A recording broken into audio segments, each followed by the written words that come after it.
Minsan, ang pagiging babaero ang nagdudulot sa atin ng kapahamakan. Ito ang eksaktong nangyari sa tiyuhin ko. Pinagpalang araw sa lahat ng mga kabangers at kayanggaw. Nais ko lamang ibahagi ang aking karanasan, ang karanasan namin ng tiyuhin ko tungkol sa mga aswang. Meron kasi siyang natuklasan na lihim. Isang lihim na hindi niya dapat binungkal at pinakialaman. Pero dahil sadyang meron siyang labis na pagmamahal sa probinsya na kanyang sinilangan, pero hindi yun naging madali para sa amin. Dahil kinailangan din naming sumugal at umasa sa kakarampot na kaligtasan na meron kami noon. Samahan niyo ako sa kwentong talaga namang inyong tatawanan, pero inyo rin namang katatakutan. Kilalanin niyo na lang ako sa pangalang Topper.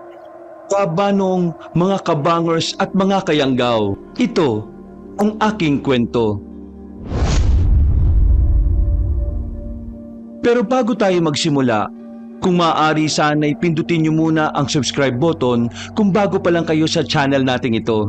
Mag-subscribe na rin po kayo sa iba pa natin mga channel na ang Pamela Clamil at Kabanong version 2.0. Kung wala po sa nabanggit ko ang pangalan ng channel at hindi po ang picture ko ang nakalagay sa profile pic, hindi po natin channel yon. Huwag po nating suportahan. Huwag po tayong mag-subscribe o i-unsubscribe po natin kung nakasubscribe na po tayo. Nagnanakaw po yon ng ating mga videos. Naglalambing po ko sa inyo na ang suportahan lang natin ay ang mga channel na nabanggit. Mag-iwan na rin kayo ng comment at pindutin na rin ang like button. Napakalaking tulong po sa ating channel ang gagawin niyo pong ito. Isang malaking suporta po yun sa ating channel na labis ko pong ipagpapasalamat. At ngayon, sa ating pagpapatuloy. Pambihira naman, Tiyo. Bakit mo naman nilapit sa tenga ko tong orasan na to? Para siguradong magising ka. Gagamit-gamit ka kasi ng ganyan hindi naman umuobra. Hindi naman ako nag-alarm, Tiyo kasi wala naman akong gagawin ngayong araw. Day off namin ngayon. Wala kang gagawin pero kailangan mo akong samahan. Pambihira naman Samahan saan? Kaaga-aga? Hoy, 9:00 na. Anong maagang pinagsasasabi mo? Saan po bang punta natin? Kanina kasi, habang nasa gubat ako para manguha ng mga halamang gamot, nakahuli ako ng ahas. Punta tayo mamaya sa bahay ni Mr. Ling para ibenta yung ahas sa kanya. Sus, akala ko naman kung anong gagawin. Kaya nyo na yan Magbebenta ka lang naman. Kailangan kita kasi alam kong magaling kang mambola. Kailangan mong bilugin ang ulo ni Mr. Ling para dagdagan niya yung babayaran niya.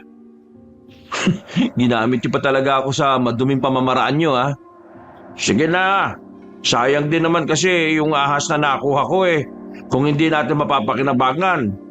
Kesa makatuklaw pa yun ng ibang tao sa gubat, abay, pagkaperahan na lang natin. Oo na, sige na po. Yan, ganyan dapat. Kaya paborito ka ng pamangkin Sus, bola ka pa. Ay, siya nga po pala. Merong nagpuntang babae dito kahapon Tinatanong sa akin kung kailan ka ba dadalaw sa bahay niya. Anong pangalan? Anong itsura? Matangkad, maputi. Sakto lang naman yung ganda. Maputi lang talaga. Pero sexy. Yung pangalan niya Criselda, parang ganon. Si Christina. Siya yun. Tiyo, kailan ka ba titigil sa pambababae mo? Iba na naman yung Christina na yan Nung nakaraan si Maria, pati si Sofia at Diana. Hindi ka ba patatahimik sa pambababae mo? Yung isang babae ka na lang?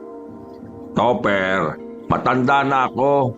Wala rin naman akong asawa. Kaya ayos lang naman ang mababae ako, no? Wala akong niloloko. Fun-fun lang, ganon. Pinagsasasabi niyong fun-fun lang. Yung ibang babae, seryoso sa'yo. Hindi ko naman sila masisisi gwapo ang tsuhin mo. Malaiyan venerasyon ba naman Kabanong, totoo naman ang sinabi niya. Meron siyang pagkakahawi kay Ian Veneracion. Parang matandang bersyon lang talaga. Maskulado rin ang katawan. Alagang-alaga niya kasi yon dahil palagi siyang nag-iehersisyo. Pero kahit na ganon, para sa akin ay hindi pa rin tama na nakikipaglaro lang siya ng apoy sa kababaihan. Kahit pa, dapat itigil mo yan. Baka mamaya makakuha ka pa ng sakit dyan, di maaga ka pang namatay. Ang sakit ay para lang sa mga mahihinang tao. Hindi ako tatamblad yan, no? O siya, sige na. Mag-almusal ka na muna tapos magpalit ka ng suot mo. Para kang dugyot dyan sa sando mo Ang dumitingnan. Pantulog ko lang kasi to. Kahit na inaantok pa ako ay bumangon na rin ako. Kinain ko ang inihandang hotdog ni Tio. Hotdog na kasing kulay na ng ilalim ng kaldero dahil sunog. Pagkatapos, nagpalit na rin ako ng suot. Pumunta kami sa likod bahay kung saan naroon ang ahas. 1 metro halos ang haba ng ahas. Kulay berde. Cobra. Isang tingin ko pa lang, parang alam ko nang mapupunta ako sa langit kapag natuklaw ako noon. Nilagyan ni Tio ng tape ang bibig ng ahas.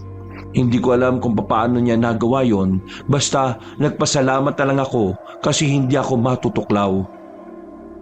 Habang naglalakad kami papunta sa bahay ng mag-asawang Ling at Tanya, napapatingin pa sa amin ang mga kalugar namin. Nagtataka sila kung ano ang nakalagay sa sako. Nang sabihin ni Tio na ahas, natataranta ang mga yon sa paglayo. Hindi nagtagal ay nakarating na rin kami sa bahay ng mag-asawa.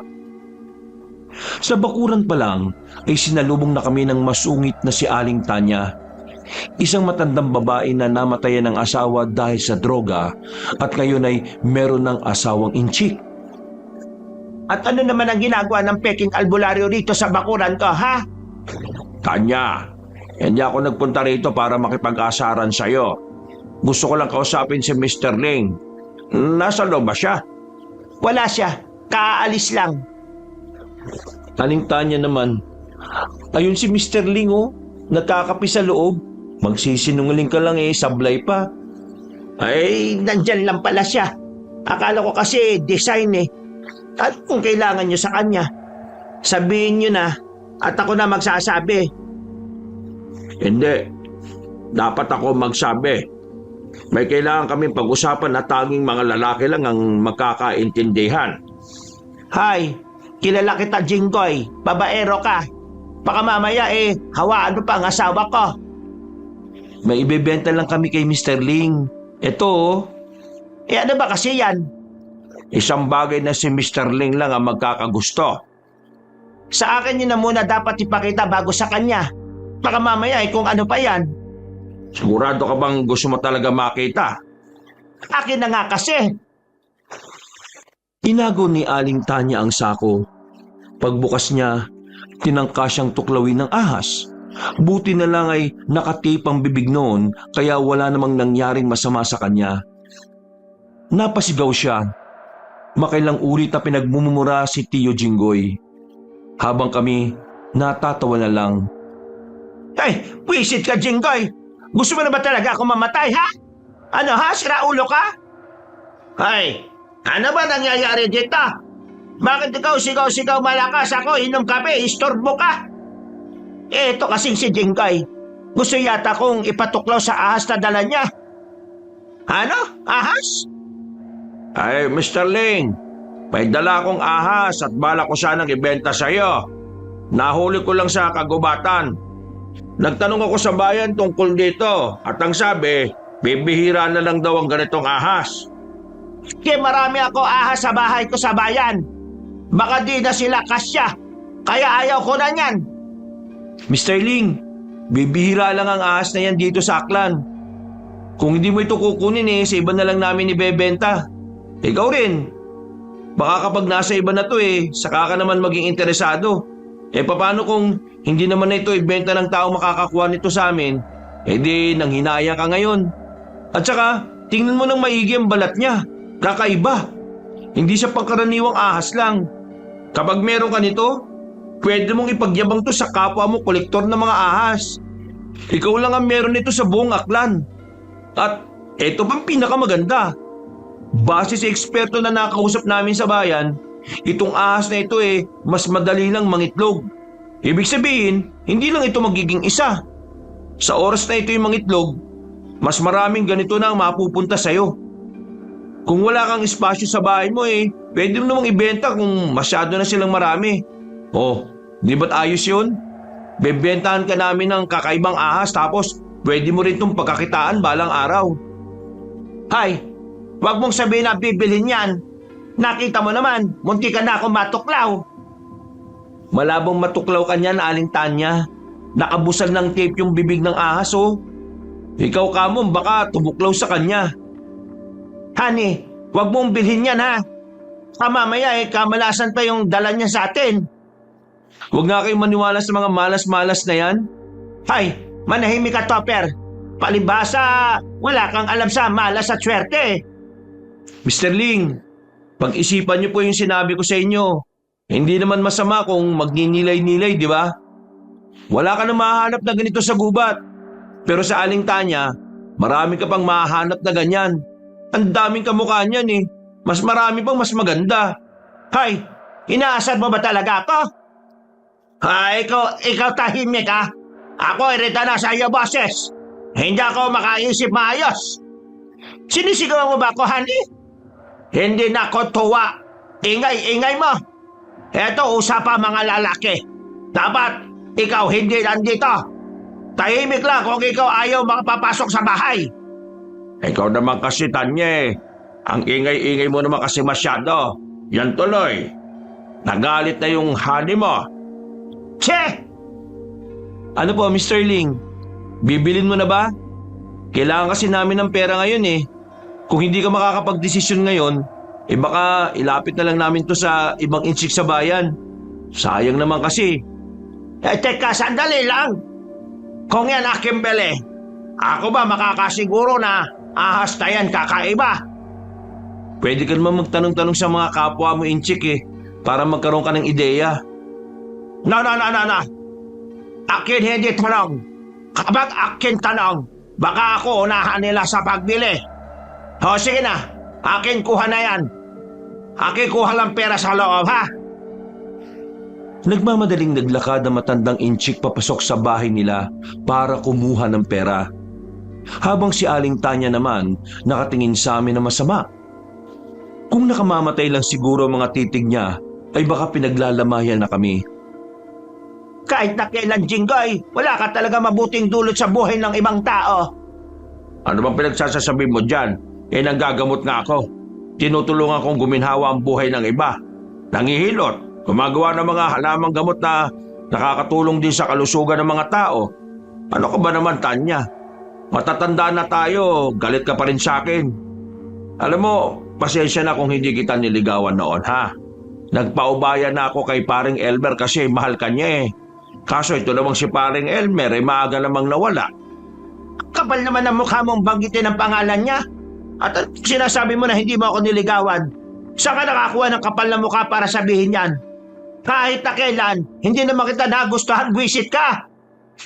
Beb, tama na nga yan. Baka sa kakasaran yung dalawa kayo na naman ang magkatuluyan. Hiyak, kadiri.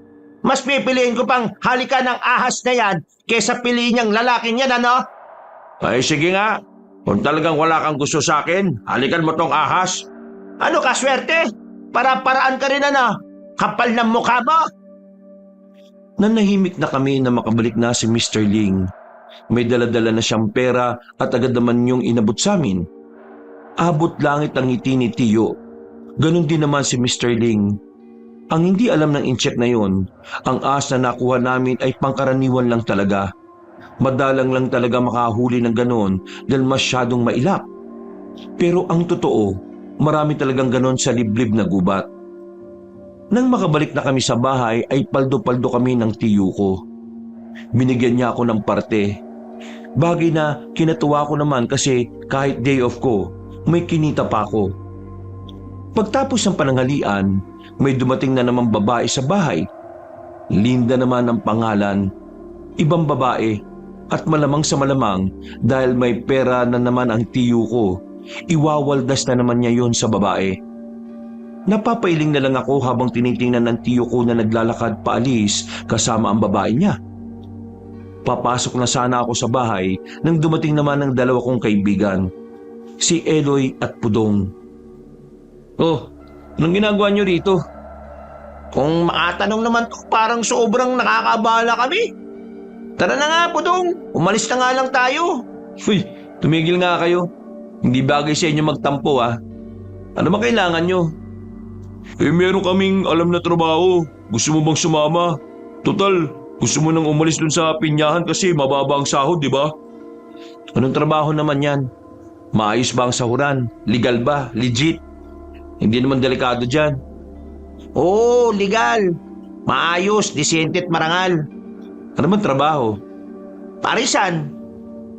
Parisan? Paanong malaki ang sahod dyan eh? Maliit lang naman yata ang kitaan dyan. Anong maliit? Huwag mo nga minamaliit ang parisan? Hindi ko minamaliit. Ang alam ko kasi, ang mga parisan, maliliit na sweldo lang. Minsan pa nga di padyak lang, di ba? Paano tayo makakapagtrabaho sa ganun? Meron bagong bukas dyan na parisan sa boundary ng bayan at San Miguel. Naghahanap sila ng mga tao. Malaki ang sahod kada buwan.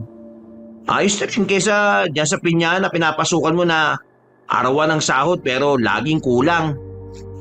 Sama ka na sa amin. Magaling kang magluto eh. Magaling ka rin mag-asikaso sa kusina. Huwag mo nang pag-isipan kasi baka mamaya maunahan pa tayo. O siya, sige. Isama niyo ako. Ano bang mga kailangan kong gawin? Di magdadala lang tayo ng mga kailangang papeles kasi hindi basta-basta parisan yun. Medyo may kalaki ang pwesto rin.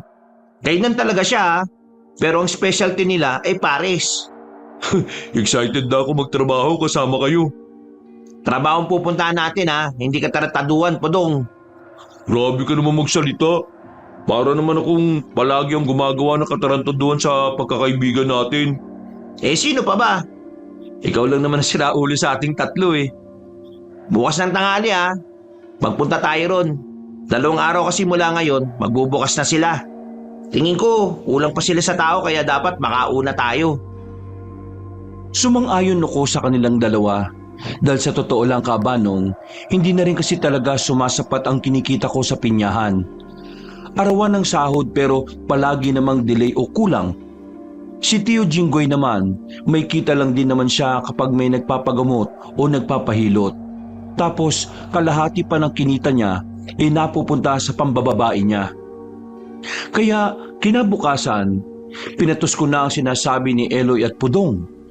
Lumarga na kagad kami papunta sa sinasabi nilang parisan. Nang makarating kami roon, isang magandang babae ang aming inabutan. Nakasuot siya ng pampormal, maputi at kalmado ang kanyang mga mata. At ang ngiti niya ay parang ngayon lang namin nakita. Kakaiba, mapang-akit, at nakakagaan ng kalooban pagmasdan. Magandang tanghali. Ano may paglilingkod ko sa inyo mga sir? Ang ganda niyo po. Uy, maya ka nga. Trabaho pinunta natin dito lumalandi ka na naman. Maraming salamat. Ikaw pa lang ang nagsabi sa akin yan ngayong araw. Pwede ko naman pong ulit-ulitin para mas lalo kayong sumaya. Nako, hindi na. Ang tanong ko na lang, anong kailangan nyo? Nandito kami para sana mag-apply ng trabaho sa parisan na bubuksan nyo bukas. Kung meron pang bakante, baka po pwedeng ipasok nyo kami. Trabaho? Oo, kulang pa kami ng 4. Kung gusto nyo, kayo ng 3 ipapasok ko. Talaga po? Kailangan ko lang muna kayong makausap para sa mga dapat at hindi nyo dapat gawin. At kailangan ko lang din naman kayong makilala muna. Pagkatapos nun, makakapagsimula na kayo bukas. Walang paglagyan ng tuwa namin ng mga sandaling yon. Pakiramdam namin ay nanalo kami sa loto. Hindi na kami nahirapan. Natanggap agad kami. Sa katunayan, natuwa pa nga sa amin ang babae na si Ma'am Rosa. Anak siya ng may-ari ng parisan. Ang easy naman nun. Tanggap ka agad tayo. Hindi mo lang ako nahirapan sa mga tanong. Ang mahalaga naman ngayon, Bukas na bukas din meron na tayong trabaho. Sa wakas, makakabili na rin ako ng mga hindi ko kailangan pero masaya ako kapag binili ko yun. Gamitin mo ang pera mo sa maayos na bagay. Hindi sa walang kakwenta-kwenta. Ang hirap-hirap kumita ng pera ngayon Tay, ikaw ba yan? Hoy, seryoso ako no? Napabuntong hininga na lang ako noon, Kabanong. Pag-uwi ko sa bahay, inabutan ko si Tio na may kasama na namang babae. Nasa maliit namin silang sala. Ang pagkakarinig ko, Donna naman ang pangalan ng babae. Maliit lang siya na tao. Morena, malaki ang hinaharap at talaga namang kapansin-pansin din ang kagandahan niya. Napapailing na lang ako. Namamangha at nawiwindang ako sa kagwapuhan ng tiyuhin ko. Para siyang magnet. Kusang dumidikit sa kanya ang mga babae. Topper, si Donna nga pala. Ngumiti ng malakit sa akin ang babae at napailing na lang ako. Papasok na sana ako sa kwarto ko nang may sinabi pa si Tio Jinggoy.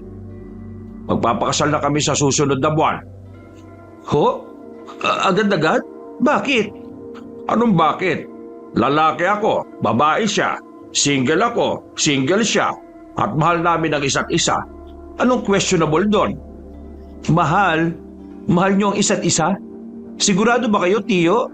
Hindi kailangan ng isang dekada para malaman mo kung mahal mo ang isang tao. Di ba, aking mahal na Donna? Tumango ang babae na parabang wala itong sariling isip. Kung minsan, naiisip ko na rin na baka gumagamit na ng gayuma si Tio. Kasi lahat ng babaeng dumadating sa buhay niya ay parang natatanga. Pero hindi.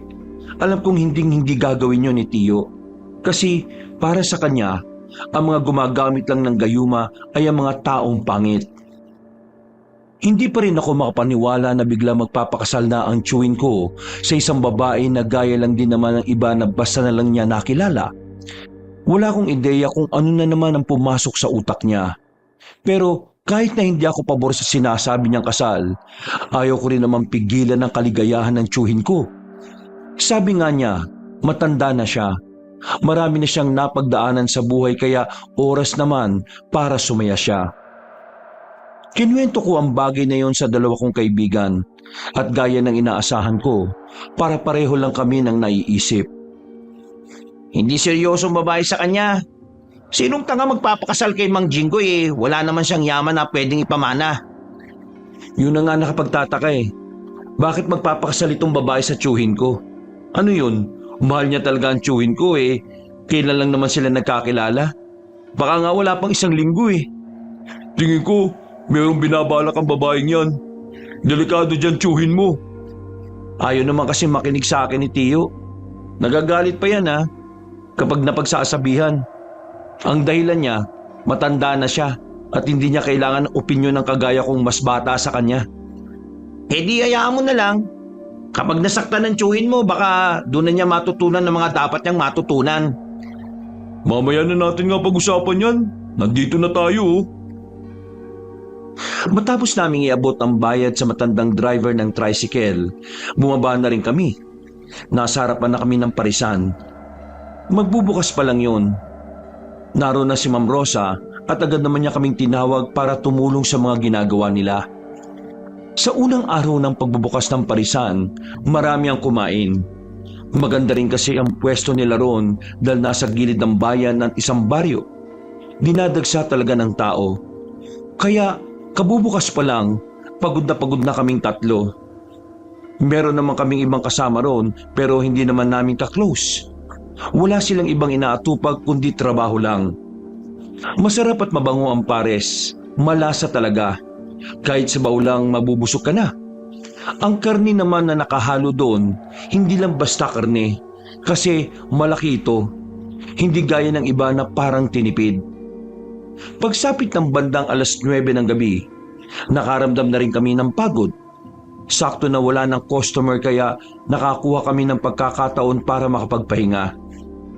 Kaya pala malaki ang sahod kasi nakakapagod talaga. Wala naman trabaho na hindi nakakapagod, no? Lahat nakakangalay. Meron kaya? Ano? Di trabaho ng mga tamad. Ang tumambay. Tamad. Asawa ni... Tom. Oo, wag mo nang ituloy. Buwisit ka. Masisensor pa tayo eh. Nasa ba si Ma'am Rosa? Wala pa siyang sinasabi kung anong oras tayo magsasarado eh. Bungol ka talaga kahit kailan, no? Ang sabi kanina, mga 12:00 sarado na tayo. Tingnan niyo yung dalawa nating kasama oh. Hindi sila nag-uusap. Hindi ba sila nababagot o wala ba silang plano makipagkilala sa atin? Ubayaan mo na sila. Mapapanis din naman ang laway nila eh. Alam nyo, sa totoo lang, madali na tong trabaho natin eh. Kasi hindi na tayo problemado sa pagtatadtad ng mga karning panghalo. Kasi nakatadtad na. Iluluto na lang. Tapos kahit anong oras, pwede na naman tayong kumain. Kayo lang. Alam niyo naman na hindi ako nakakain ng pares kahit alam kong masarap. Arte mo kasi. Para kang babae. Maya-maya lang bumalik na ulit kami sa pag-aasikaso. Dumating na rin kasi ang ibang customer mula sa malapit na factory. Mga bandang 11:00, nagliligpit na kami ng kagamitan. Kami na lang rin ang nagsarado noon. Kaya saktong 12:00, nakauwi na rin kami ng baryo namin. O paano? Pasok na ako sa amin ha. Salamat sa araw na to. Masaya ako sa trabaho natin. Ako rin. Nag-enjoy ako kanina kahit na nakakapagod. Sana 15 na kagad para sahod na. O sige na, magpahinga na rin kayo ha. Nang papalis na sana silang dalawa, narinig namin si Tio na umiyak sa loob. Nag-alala naman ako kaya dali-dali akong pumasok sa loob. Sumunod naman din ang dalawa kong kaibigan. Dinatnan namin si Tio na parang nagwo-walling habang naiyak. Parang batang naglulupasay kasi hindi napagbigyan ng gusto. Tio, ano ba nangyayari sa inyo? Bakit kayo umiyak dyan? Para kang tanga. Si Donna. O ano, patay na ba? Sana nga namatay na nga lang din siya. Para ang puso kong ito'y namatay na lang din. At wala nang maramdaman pagmamahal para sa kanya. Ano nga ba nangyari?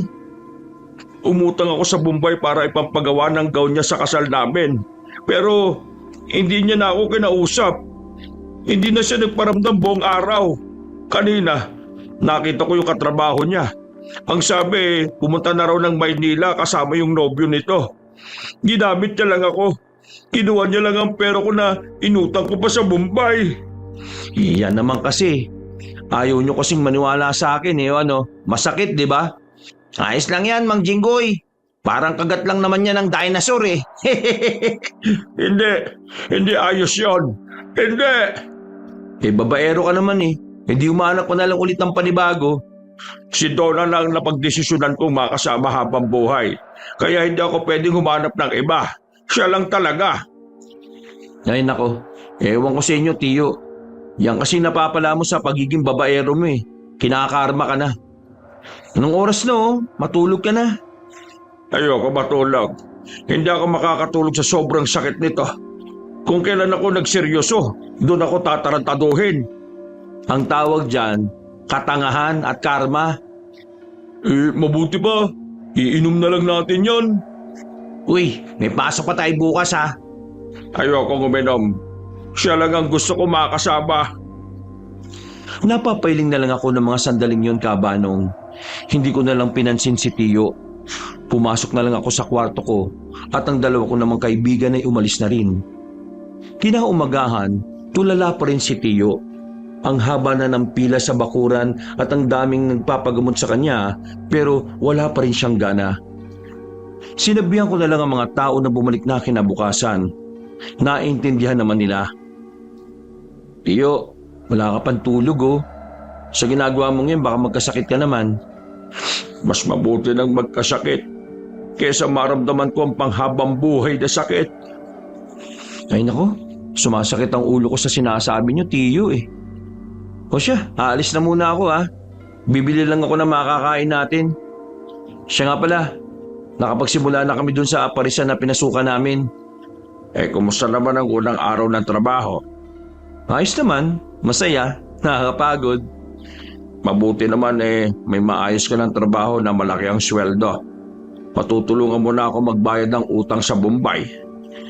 Ay nako, ano pa nga ba? Natatawa na lang ako sa sinabi niya. Wala namang problema sa akin ang bagay na yon. Malaki rin kasi talaga ang utang na loob ko sa kanya. Nung mamatay ang tatay ko at ang nanay ko naman ay nakapag-asawa ng iba, siya ang umampun sa akin. Papunta na sana siya sa ibang bansa dahil natanggap siya bilang DH, pero dahil wala naman mag-aalaga sa akin, hindi siya tumuloy para lang mabantayan at alagaan ako. Itinuon na lang niya ang kanyang atensyon sa kanyang panggagamot at pagiging albularyo. Samantala, habang naglalakad naman ako, ay narinig ko ang umiiyak na si Aling Medina. Napatigil ako sa harapan ng bahay niya at naroon din ang ibang tsismosa na kinakausap siya. Hindi ko alam kung anong nangyayari. Kaya na makasalubong ko si Aling Tanya ay sinubukan ko na rin alamin sa kanya kung ano ang meron. Aling Tanya, bakit umiiyak si Aling Medina? Yung anak daw niya 2 araw nang hindi umuwi. Tapos kagabi raw tumawag. Para daw hinahabol lang kung anong halimaw Ewan ko dyan kay Medina. Kung ano-anong pinagsasasabi. Halimaw daw yung naririnig niya habang kausap niya yung anak niya sa tawag Ay teka nga, bakit pa ako kinakausap? Akala mo makakalimutan ko na yung pinagsasasabi niyong magtsuhin? Wala na, nasabi mo na. Ikaw talaga Aling Tanya Nawawala na sa kasungitan kapag chismisan Natatawa na lang akong iniwan siya at nagtungo na rin sa palengke. Pagbalik ko ay agad ko namang niluto ang isdang nabili ko. Sabay kaming kumain ni Tiyo. Sa pagkakataon na yon, kahit papaano ay nahimasmasa na siya. Parang unti-unti na rin niyang natatanggap na hindi na babalik si Donna sa kanya. Tiyo, may tatanong ako sa iyo. Kung tungkol yan sa pag-ibig pakiusap, huwag ngayon dahil masyado pang masakit. Pag-ibig lang pinagsasasabi niyo, hindi yun. Ano ba yon? Si Aling Medina kasi nakita kong umiiyak kanina. Nalaman ko na yung anak niya pala 2 araw nang nawawala. Tapos kagabi tumawag.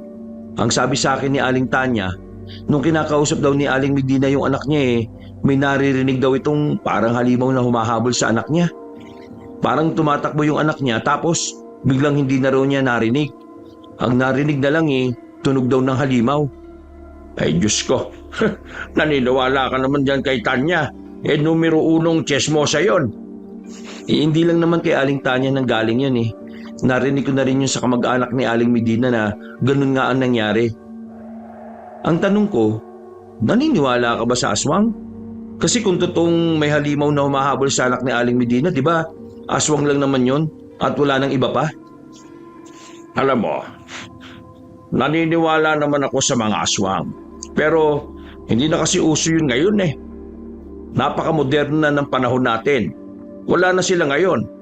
Kumbaga sa salitang English, face out na. Face out ang putik. Ano yung produkto? Basta, huwag ka magpapapaniwala dyan kay Tanya. Sira ulo yun noon pa. Palibasa hindi ko niligawan Sinakyan ko na lang ang pinagsasasabi ni Tiyo. Matapos namin kumain, pinuntahan na rin ako ng 2 kong kaibigan. Nagpaalam na kami kay Tiyo dahil kailangan na namin pumasok sa trabaho. Pagdating namin sa parisan, naroon ang pinakamay-ari, ang ama ni Ma'am Rosa na si Mang Agwara. Postura pa lang nito, masasabi na namin talagang merong yung yaman, na talagang elegante. Paglapit namin, napatingin sa amin si Mang Agwara. At sa hindi ko malamang dahilan, parang nakaramdam ako sa kanya ng hindi maganda. Parang ang bigat sa pakiramdam kapag tumingka sa kanyang mga mata. Kasama ba kayo sa aking trabahador? Opo, magandang tanghali po sa inyo, Sir Agwara. Mag-Agwara na lang ang itawag niyo sa akin. Grabe, ang gwapo niyo po pala. Hindi na kami nagtataka kung saan nagmana si Ma'am Rosa. Aba, marunong kang mambola Anong pangalan mo? Pudong po. Ano? Putong? Pudong po, Pudong. Pudong. Ako naman po si Eloy. Ikaw naman, anong pangalan mo, binata? Topper po. O siya, sige. Maganda na kayo. Ako ang makakasama niyo ngayong araw.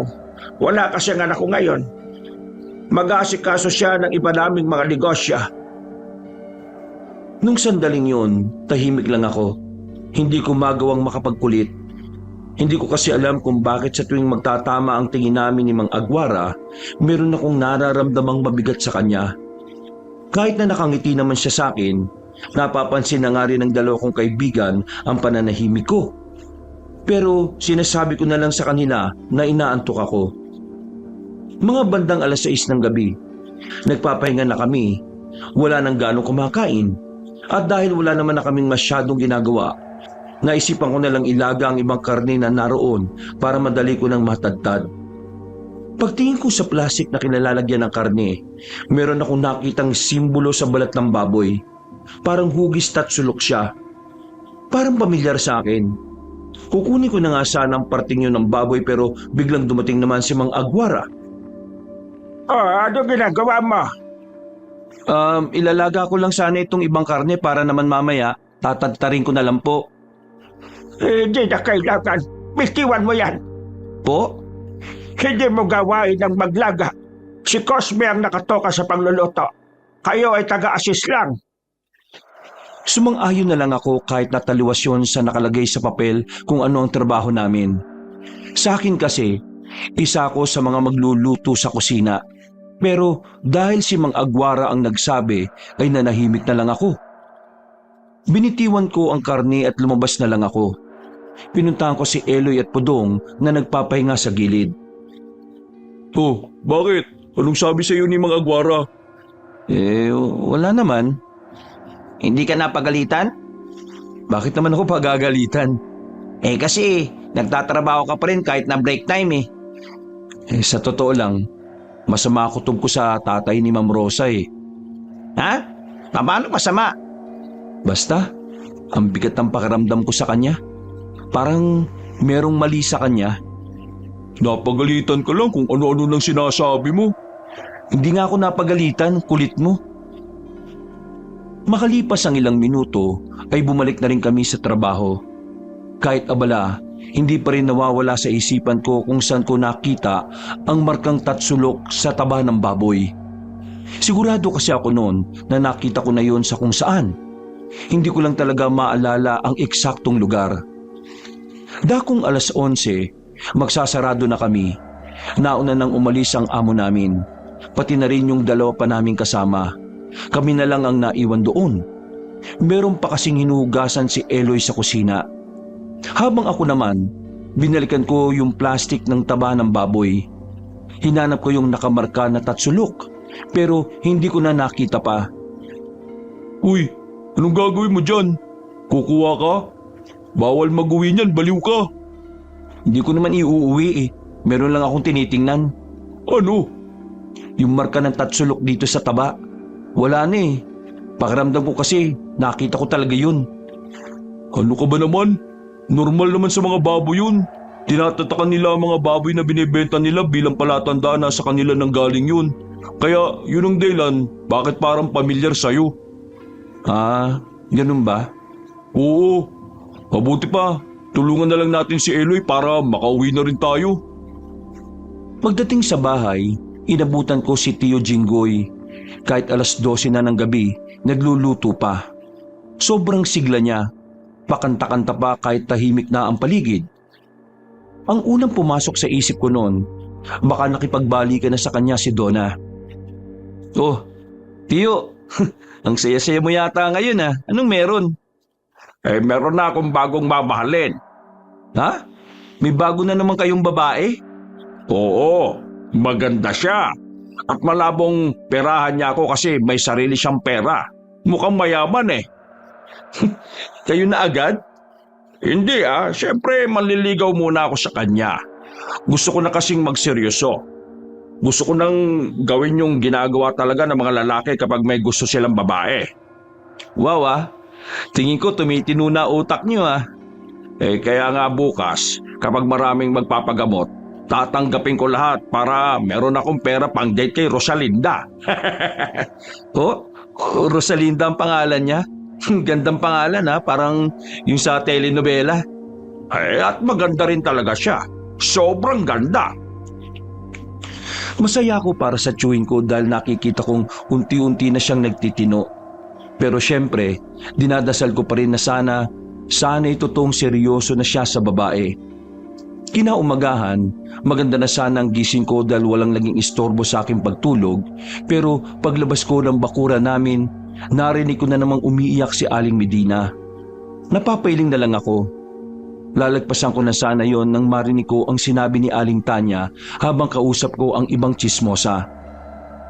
Nako, kawawa naman si Medina. Natagpuan na raw ang mga gamit ng anak niya.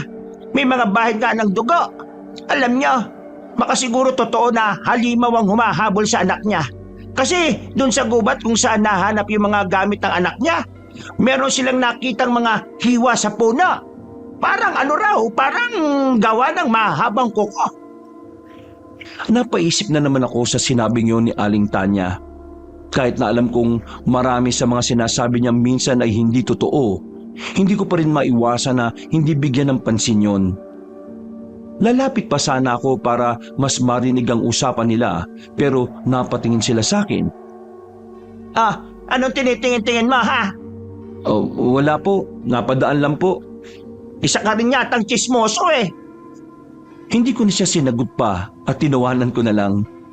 Pumunta na lang ako sa palengke. Hanggang doon ay usapan pa rin ang nangyari sa anak ni Aling Medina. Lumipas pa ang mga araw, kaunting tiis na lang ay sasahod na rin kami. Ang bilis ng panahon at mag-iisang buwan na rin kagad sa parisan. Sa isang buwan na yon, ang dami na naming naranasan. May mga customer din kaming siraulo at ang iba naman ay mga hindi nagbabayad. Pero ang mas nakapukaw ng atensyon ko ay ang mga weirdong bagay na napapansin ko sa parisan. Pati na rin sa mag-amang Agwara at Rosa. Kung minsan kasi, darating sila na namumutla, tapos dilat ang mga mata. Akala nga namin mga adik sa ipinagbabawal na gamot. Pero hindi eh. Normal silang kausap. Ang tanging naaamoy lang namin sa kanila ay ang pagiging malansa. Nabalitaan mo na ba yung usap-usapan sa bilyaran, pre? Bakit? Ano na namang meron? Yung chewin mo, may kasama na namang ibang babae. Nakita ng ibang tropa sa bayan. Maganda raw yung babae ah. Mas maganda sa mga nauna niyang babae. Oo, alam ko na kung sino yan. Si Rosalinda. Rosalinda? Yun yung pangalan ng bago niya? Oo, yun ang sinabi niya sa akin. Ang sabi niya pa nga liligawan daw niya.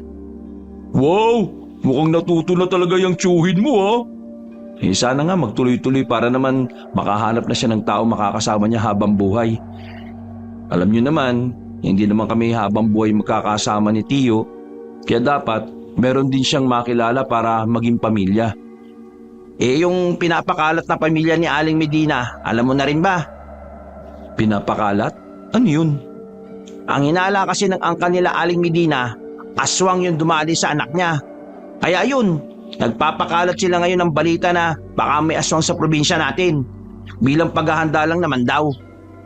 Aswang talagang tinuturo nilang salarin eh. Maraming naniniwala pero marami din namang nagsasabi na hindi totoong may aswang.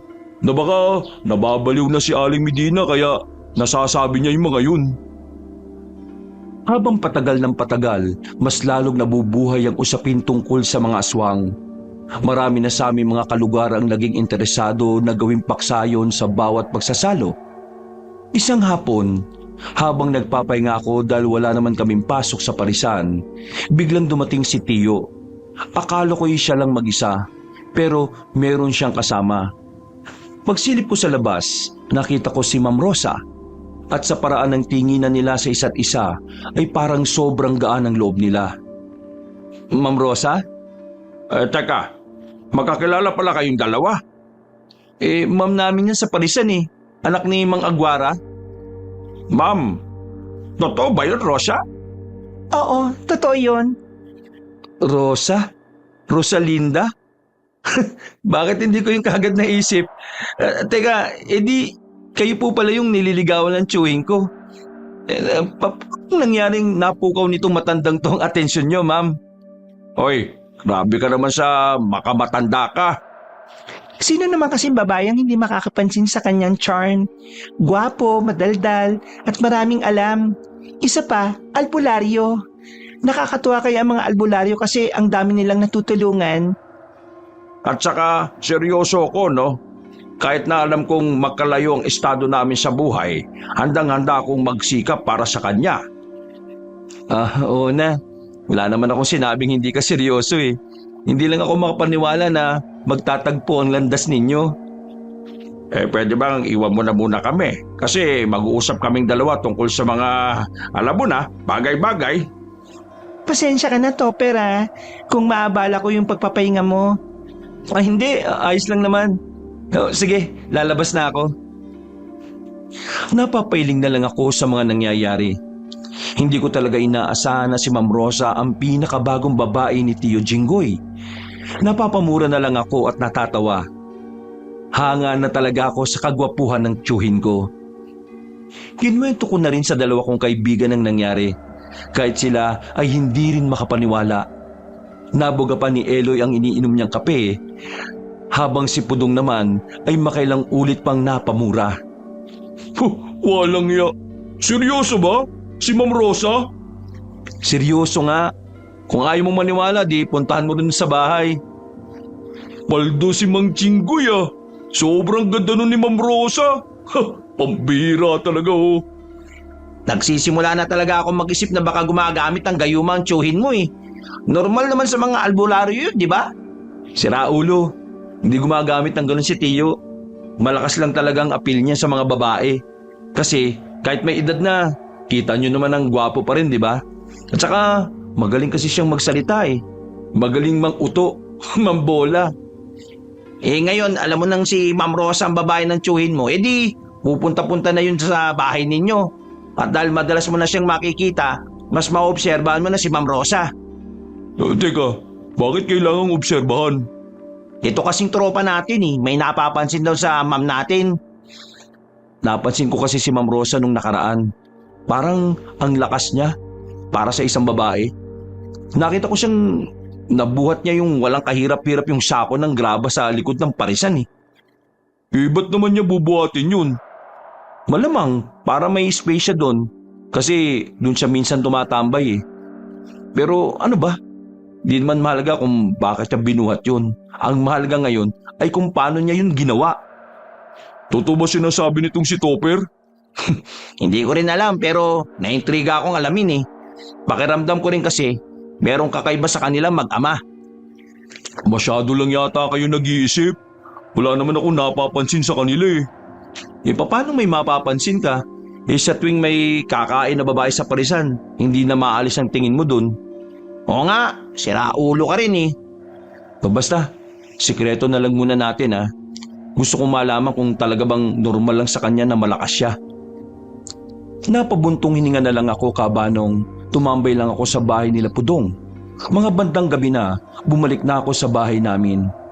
Sakto naman na kalalabas lang nilang dalawa. Nakangiti pa sa akin si Ma'am Rosa na parang normal lang ang lahat ng nangyayari. Topper, isasama ko pala ang tiyuhin mo ngayong gabi Isasama? Saan? Papakilala niyo daw ako sa ama niya. Sino ba naman ako para tumanggi? Pagkakataon ko na rin yun para makapagpasikat. Sige. Sana matanggap ka ni Mang Aguara. O paano, mauna na kami. Huwag ka mag-alala, ihatid ko rin naman si Jinggoy pa uwi. Tumango na lang ako. Kahit na pumayag ako, may parte pa rin ng utak ko at damdamin ko na parang nag-aalala. Hindi ko rin alam kung bakit. Kinabukasan, 11:00 pa lang ay bumiyahe na kaming magkakaibigan para pumasok sa parisan. Lutang ang isip ko noon kabanong. Si Tio kasi ay hindi umuwi ng bahay, pero nagpadala lang siya sa akin ng mensahe na baka umagahin na. Kaya akala ko nasa maayos lang ang lahat. Mukhang napalaban si Mang Jinggoy kagabi Hindi nakauwi. Swerte talaga kapag kumag no? Parang nanalo sa loto si Mang Jinggoy. Bakit parang hindi ka naman masaya, pre? Ewan ko. Hindi talaga ako mapalagay kagabi pa May tiwala naman ako kay Ma'am Rosa, pero hindi ko alam kung bakit hindi ako mapakali na kasama niya ang tiyuhin ko. Puro ka na lang pakiramdam. Wag na nga muna nating isipin yan. Focus tayo sa trabaho ngayon. Napabuntong hininga na lang ako, Kabanong. Pagdating namin sa parisan, naroon si Mang Aguara, pati na rin si Ma'am Rosa. Nakangiti pa siya sa akin. Itatanong ko sana kung nakauwi na si Tio pero naroon ang tatay niya. Isa pa, nasa gitna kami ng trabaho. Bakit hindi pumasok si Cosme, pre? Hindi ko nga alam eh. Tinanong ko rin naman yung isa nating kasama. Hindi niya rin alam. Teka, nasa na ba yun? Yung nilalaga niya rito. Oh. Pre, alam mo na ba nung nakaraan? Merong nabanggit sa akin si Cosme? Nabanggit? Tungkol saan? Ang sabi niya, oras ng trabaho! Bakit kayo nagdadaldiklan? Pasensya na po. Meron lang po akong tinatanong sa kanya tungkol sa isang rekado ng ulam. Walang trabaho! Hindi na nasabi na sa akin ni Eloy ang gusto niyang sabihin. Nakatutok na kasi ang mga mata ni Mang Aguara. Binabantayan na niya kami. Naiilang pa ako kasi nakakaramdam ako ng hindi tama sa kung paano niya kami tingnan. Marami ang naging customer namin. Sarap na sarap sila sa pares. Kung minsan nga, naisip ko kung ano ba talaga ang meron sa pares na tinitinda namin at bakit babalik-balik ang mga tao. Ayon naman sa dalawa kong kaibigan, masarap naman daw ang pares, tapos mura pa. Hindi ko alam kung totoong masarap kasi hindi naman ako kumakain ng pares. Nakabase lang ako sa mga reaksyon ng mga kumakain. Mabilis na lumipas sa mga sandali. Mabibilang na lang sa daliri ang mga kumakain. Sinisimulan na rin naming magligpit. Ang sabi kasi ng mag-ama, bago mag alas 8 ay magsarado na ang parisan. Nasaan si Ma'am Rosa? Bakit? Inutusan niya akong magtimpla ng kape. Lalamig na kape niya sa lamesa pero bigla naman siyang nawala. Nakita ko si Ma'am Rosa dumaan dun oh. Ha? Anong gagawin niya ron? Liblib dun ah. Aba, mali ko. Baka naman maninigarilyo. Di ba, nalayo naman talaga yon kapag naninigarilyo. O baka naman makikipagkita kay Mang Jinggoy sa kadiliman ng gubat. Sira ulo. Diyan ka na nga muna. Pupuntahan ko lang si Ma'am Rosa. Lalamig na kape niya eh. Baka mamaya magalit na naman sa akin yun na hindi ko ibinigay sa kanya yung kape niya. Iniwan ko na muna ang mga kasama ko, Kabanong. Dala ang isang tasa ng kape. Naglakad ako papunta sa direksyon na dinaanan ni Ma'am Rosa. Madilim, kaya nagdahan-dahan lang ako. Pero maya-maya lang, may narinig na rin akong nagsasalita. Tinig yun ng mag-ama. Nagtaka ko kung ano ang ginagawa nila sa madilim na parte ng gubat. Kasi kung wala namang masama sa kanilang pinag-uusapan, pwede naman sa likod na lang sila ng parisan mag-usap. Hindi ka kasi nag-iingat. Ilang beses ko bang sinabi sa'yo na kahit anong mangyari, huwag ka magpapalata. Tandaan mo, ang mga parisan natin 4 pa lang sa probinsyang ito. At unti-unti na silang gumaganda. Dadami na rin yan. Kaya kapag hindi ka nag-iingat, at kapag nalaman ng mga taong sekreto natin, baka wala na kumain sa atin. Pasensya na, Papa. Mag-iingat na po ako sa susunod. Nagawa ko na rin naman ng paraan. Patay na yun sigurado. Hindi na makakabalik sa tindahan natin yon. At yung inasikaso mong tao, hindi pa ba nahahanap ng mga tauhan natin? Hanggang ngayon wala pa rin balita eh. Patanga-tanga ka kasi. Alam mo, kapag yung taong yun nagsalita at pinagkalat ang nalaman niya, makakanda leche-leche ang buhay natin. Hindi lang ang buhay natin pati buhay na rin ng lahat ng kalahi natin. Nakalimutan mo, yung taong yon may potensyal na maging kalaban natin. Albularyo yon, Rosa. Albularyo! Huwag kang mag-alala pa. Ginagawa ko naman ang lahat na makakaya ko para matapos ang problema natin sa mga albularyo. Sa katunayan, siya na lang yung natitirang albularyo na kailangan kong iligpit. Abay siguraduhin mo lang, Rosa. Kasi kapag nagkataon, magkakaroon ng malaking gulo.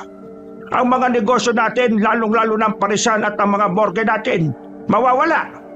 Alam mo namang nandun lang lahat ng pinagkakakitaan natin, hindi ba? Kaya ayusin mo. Hindi pwedeng makapagsalita yung matanda na yan. Hindi pwedeng malaman ng mga tao na ang mga kagaya nating aswang ay nag-ooperate ng kakaibang negosyo. Akong bahala sa kanya. Sa linggong ito, Sigurado akong mahahanap na namin siya ulit. Nandun lang naman siya palagi sa baryo nila eh. Madali lang mahuli yun si Jinggoy. Huling pagkakataon mo na ito. Kapag wala ka pa rin nagawa sa bagay na yan, malilintikan ka na talaga sa akin. Nang makita kong naglakad na paalis si Mang Agwara ay dumapa na lang ako para hindi nila ako makita. Wala na akong pakialam noon kung natapon na ang kape na hawak-hawak ko. Ilang segundo din akong hindi huminga, wag lang akong makalika ng kahit na anong ingay. Nang masigur kong nakalis na sila, ay saka na ako lumabas. Mabuti na lang ay nakabalik ako sa mga kasama ko at pakiramdam ko naman ay hindi naman ako nahalata ni Mang Rosa. Sige na, umalis na kayo. Kami na ang bahalang tumapos sa mga gagawin nyo rito. Sigurado po ba kayo? Ano bang sinabi ka? Kami na ang bahala. Sige na, umalis na kayo para makapagpahinga na rin kayo. Noong mga sandaling yun ay hindi ako makatingin na maayos sa kanila. Ngayong nalaman ko na ang tinatago nila, hindi na talaga mapakali ang kalooban ko. Laking pasasalamat ko na lang talaga nang makaalis na rin kami roon. Habang nasa tricycle na kami pauwi, tahimik lang ako at nakatulala sa dinaraanan namin. Nang makababa na kami sa harapan ng baryo namin, dito na ako kinausap ni Eloy at Pudong. Hindi ko alam kung saan ako magsisimula noon. Pakiramdam ko kasi ay hindi rin sila maniniwala. Pero dahil sa kakulitan nila, napilitan na akong ikwento kung ano ang mga narinig ko at kagaya ng inaasahan ko, nabigla sila sa mga lumabas sa bibig ko. Pre, alam naming ayaw mo kay Ma'am Rosa para kay Mang Jinggoy. Pero hindi tama na gumawa ka ng kwento tungkol sa kanya at sa tatay niya. Mga boss natin yun, pre. Sila ang nagpapasahod sa atin. Buwang ka ba?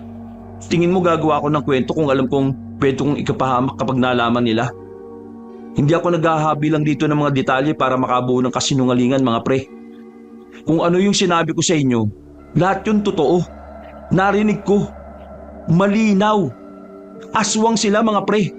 At nabanggit pa nila ang pangalan ng tiyuhin ko. Kaya hindi pa nakakawi ang tiyuhin ko kasi baka may ginawa sila. Narinig ko na lahat ng mga albularyo, nililigpit nila. Aswang ba talaga sila?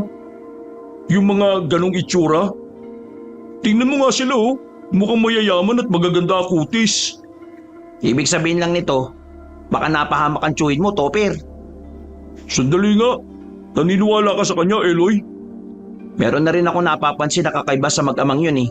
Kaya hindi malabong pakinggan ko si Topper. Diyos ko naman kayo oh. Hindi ka namin pipilitin kung ayaw mong maniwala. Basta kami, naniniwala kami. Yung mga narinig ko, yun na ang patunay na totoong hindi sila tao. Yung paglapit ni Ma'am Rosa kay Tio, planado. Dahil sa lahat ng albularyo, siya na lang ang hindi pa nila napapatay. Ngayon, hindi nila mahanap si Tio. Hindi umuwi si Tio kagabi. Nag-aalala na ako. At hindi lang yan, si Cosme. Tingin ko meron siyang nalaman kaya nawala siya. Oo, malakas din ang hinala ko na si Cosme ang niligpit ni Ma'am Rosa. Pero teka, sumasakit ulo ko eh. Totoo na ba talaga na totoo ito? Eh naku, kagaya nga na sinabi namin, hindi ka naman namin pinipilit maniwala eh.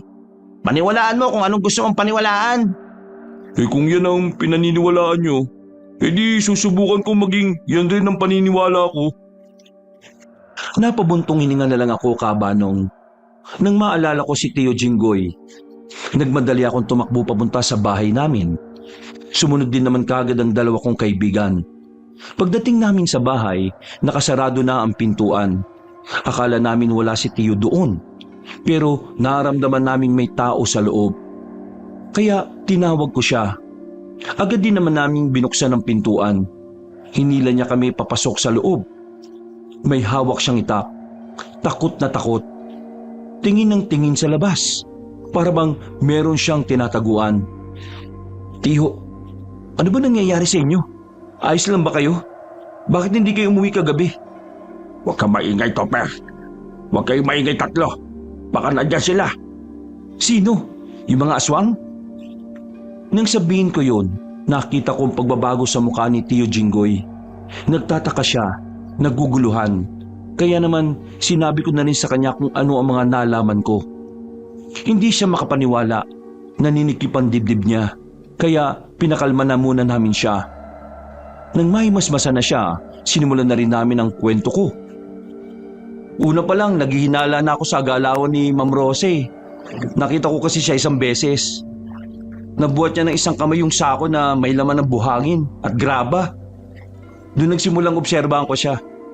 At kanina lang, narinig ko yung pag-uusap nila. Nabanggit ka nila. Lahat ng albularyo, nililigpit nila. Kasi alam nila, kayo ang potensyal na makakalaban nila at pwedeng kayong pumigil sa mga negosyo nila. Kay Mang Aguara na mismo nang galing. Aswang sila. Isinama ako ni Rosa kagabi papunta sa kanila. Malaki ang bahay nila. Maayos ang tirahan. Malinis. Pero hindi ko inakala na aswang pala ang mga naroon. Nalaman ko na aswang sila dahil aksidente kong nadala ang langis ng lana sa bag ko. Ang langis ng lana nakakaramdam kung may aswang sa paligid. Kumukulo yon. Kapag malapit ang aswang, mas malakas ang kulo. Yung langis na dala ko, nabasag ang pinaglalagyan. Bukod doon, narinig ko rin na isa sa mga tao nila na meron silang iniligpit na binata. Cosme ang pangalan. Narinig kong pinakain nila sa mga alaga nilang sigbin. Doon pa lang natakot na ako. Nagmamadali na akong umalis. Hindi nila alam na umalis ako. Hindi rin nila alam na meron akong narinig. Basta umalis lang ako at iniligtas ko ang sarili ko. Ngayong alam ko nang balak nila akong patayin. Mukhang kailangan ko nang gawin ang tama. Anong tama? Huwag mong sabihing sa buong buhay ko. Hindi ko iniisip na may nabubuhay pa ring aswang hanggang sa ngayon. Pero ngayong napatunayan ko na, hindi pala talaga sila nawala. Hindi sila namatay. Nagtago lang pala sila sa loob ng matagal na panahon. Kung ganyan naman pala, anong gagawin nyo ngayon? Hindi naman nila nalaman na may nalaman ako Ibig ko sabihin, wala silang basihan. Sakaling magkita kami ni Rosa, sasabihin ko sa kanyang naligaw ako sa gubat. Hindi rin naman nalaman ng mag-ama na narinig ko yung usapan nila. Kaya ipagpatuloy mo ang pagpasok sa trabaho na yon. Huwag kayo magpapahalata. Ako, gagawa ko ng paraan para mapigilan ang mga ginagawa nila, lalo na yung pagpapatakbo ng mga negosyo nila na hindi makatao. Anong gagawin nyo, Tiyo? Ititigil ko muna ang pambababae. Pag-aaralan ko ang lahat ng tungkol sa mga aswang. Magsasanay ako. Aaralin ko kung paano ko sila papatayin. At ipagpapatuloy ko pa rin ang pakikipagkita kay Rosa para hindi siya makahalata. May tanong po ako. Baka naman kalokohan yan ha. Seryoso lahat dito. Bakit ba parang masyado silang nag-aalala sa parisan? Ano bang meron sa parisan? Ayaw ko sana itong sabihin dahil ayaw kong kilabutan kayo. Pero isa lang ang nakikita kong dahilan.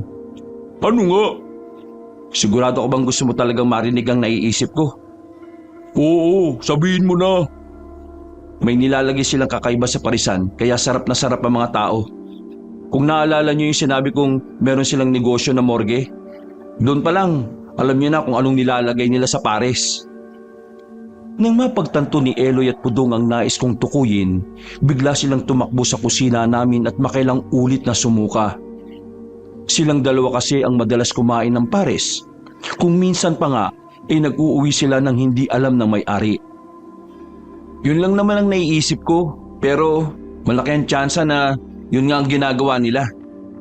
Yun naman talaga ang ginagawa nila. Naalala ko ang kwento noon ng isa sa mga kaibigan kong albularyo na namayapa na. Na kapag ang aswang ay may negosyong kaina o kahit na anumang may kinalaman sa pagkain na niluluto, siguradong meron silang sariling funeraria o morgue. Walang niya. Ang dami ko pa naman nakakain palagi. Buisit, hindi ko na lang sana tinanong. Alam nyo kung ano mas nakakawindang? Di ba nawawala yung anak ni Aling Medina? Napagtanto ko, yung marka ng tatsulok na nakita ko sa inaakala kong taba ng baboy, yun yung tattoo ng anak ni Aling Medina sa bandang braso. Pagkasabi ko noon, ay agad na naman silang tumakbo sa kusina at sumuka. Napagtanto nila na baka ang karne ng anak ni Aling Medina ang naihalo sa pares na kanilang nilantakan. Napaupo na lang din ako sa gilid. Napahawak na lang sa muka at napahilamos. Saka ko lang naramdaman ng kilabot.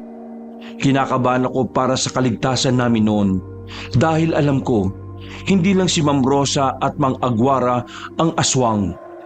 Maaring marami pa. Sadyang hindi pa namin nakikita. Makalipas ang ilang araw, balik kami sa normal na parang walang nangyari. Nakikipagkita pa rin si Tio kay Ma'am Rosa, pero iniiwasan na niyang lumayo sila sa baryo namin. Hindi naman nakakalata si Ma'am Rosa na may nalalaman na si Tio. Naniwala ito sa dahilan ni Tio na nawala siya sa gubat nang maglakad-lakad siya. Kami naman, kumikilos lang din ng normal sa parisan. Kahit na alam na namin na yung kinahain naming pagkain sa mga kumakain ay may halong laman ng tao. Kung minsan nga, nagdadala na lang kami ng sarili naming karne at yun ang pinangahalo namin. Pero nagagawa lang namin yon kapag wala ang mag-ama. Tama pa ba itong ginagawa natin? Hindi ba parang hindi tama na hinahayaan natin silang kumain ng ano? Wala naman tayong magagawa eh. Kailangan natin itong gawin para sa mga pinaplano ni Tio.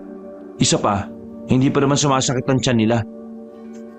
Kung umalis na lang kaya tayo dito nang hindi nagpapaalam sa mga amo natin? Kung gagawin natin yan, edi mas lalo sila makakahalata.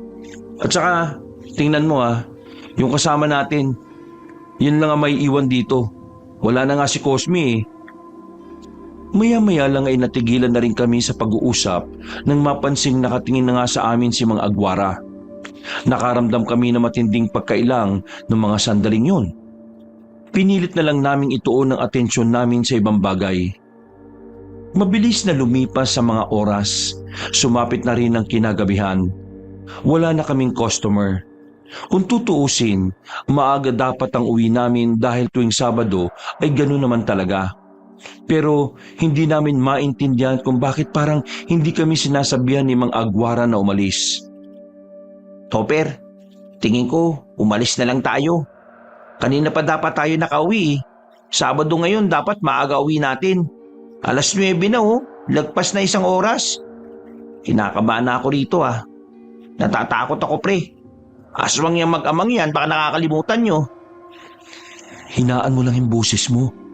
Kapag narinig tayo rito, tapos tayo. Ano na ba kasing gagawin? Kinakabahan na rin ako eh. Hindi tayo pwedeng umalis na lang dito. Baka nakakalimutan nyo. Mahihirapan tayong makasakay ngayon dahil Sabado. Pahinga rin ng mga tricycle driver. Kung meron mang mapapadaan, madalang lang. Kaya kung tatakas tayo, mahahabol nila tayo. Maya-maya pa, nakita na lang namin na papalapit na sa amin si Mang Aguara at si Ma'am Rosa. Pero sa pagkakataong yon, meron na silang kasama. 2 lalaki. Pareho matangkad pero may kapayatan. Namumutla ang balat. Para bang hindi naaarawan. Mang Aguara, pwede po bang umuwi na kami? Kanina pa kasi tapos yung oras po namin. Ay, oo nga pala. Nakalimutan ko. Nalibang kasi ako sa pakikipagkwentuhan dito sa anak ko eh. Ay, siya nga pala. Ito ang 2 tauhan ko. Sila ang mag-aatid sa inyo pa uwi. Ay, hindi na po. Kaya na po naming umuwi. Topper, wala na masasakyan. Kaninang 6:00 pa ang huling tambay ng mga tricycle sa kalsada. Wala na bumabiyahe ngayon. Di ba Sabado ngayon? Tabagan ako. Kaya sila na ang bahala sa inyo. Ihahatid nila kayo papunta sa inyo. May dala naman kaming sasakyan. Sumama kayo sa kanila at dadalhin nila kayo sa sasakyan ninyo. Nagkatinginan kaming magkakaibigan. Masama ang kutob namin sa alok nila. Nag-iisip kami ng ibang paraan para tumanggi. Magsasalita na sana ako pero sumingit si Eloy. Ay, hindi na po. Nakakaya naman. Nakakabala kami. Mga walang hiya rin itong 2 kaya hindi nyo kailangang mahiya. Kasi natatay na ako eh. Walang problema. Pwedeng tumai sa sasakyan. Pwedeng tumai doon? Oo. Kahit wag ka pang magbuhos. Ang mahalaga, sumama kayo sa kanila at ihahatid nila kayo. Pero mas gusto ko po sanang tumai sa amin eh. Hindi kasi ako matay kapag hindi namin bahay. Ihahatid nga namin kayo sa inyo. Hindi na nga po. Baka po maaksidente tayo. Para kasing inaantok na sila eh. di ikaw ang magmaneho. Hindi po ako marunong eh. Wala pong marunong sa amin. Di maglakad kayo. Masakit po sa paa, malayo. Ang dami mong arte. Ihahatid na nga kayo Nag-iinarte pa. Natahimik kaming tatlo na magtaas na ng boses ang amo naming lalaki. Nagtindigan na ang mga balahibo namin nang makitang parang nanlilisik na ang mga mata niya. Akala namin ay bigla na lang nila kaming sasakmalin. Hinawakan niya ako sa balikat. Napailag pa ako kasi akala ko kung anong gagawin sa akin. Pasensya na kayo.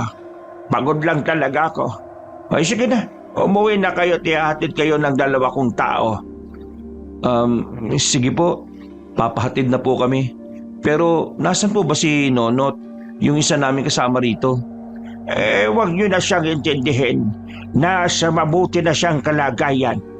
Po? Hindi na kami nakatanggi nang lumapit na sa amin ang 2 lalaki. Pinauna na nila kaming naglakad. Akala namin papunta kami sa kalsada. Pero dinala nila kami sa loob ng gubat at hindi kami makaangal. Sa tuwing lilingon kami, itinutulak nila kami para maglakad ulit. Sa puntong yun pa lang, alam ko nang merong mangyayaring masama sa amin. Mabuti na lang ay napaghandaan ko ang sandaling yon. Teka, saan niyo ba kami dadalhin? Nandun yung kalsada Bakit nandito tayo sa gubat? Hindi sila sumagot. Nanatili lang sila sa likuran namin na parabang mga bodyguard namin sila. Mga ilang sandali lang, tumigil na sila. Nagtaka naman kami kung bakit. Bakit? Anong problema? Saka pa talaga tayo tumigil kung saan nandito na tayo sa gitna ng kagubatan? Nakakaintindi ba kayo? Wala na silang tugon. Narinig na lang namin na umangil na sila. Dahil dito, napatras kami. Alam na namin ang susunod na mangyayari. Kaya naman naglabas na ako ng pangontra sa kanila. Kinuha ko mula sa bag ko ang suka na punong-puno ng bawang. Winisikan ko ang 2 aswang. Nung una, akala ko hindi tatalab. Pero totoo pala talaga na ayaw nila sa bawang.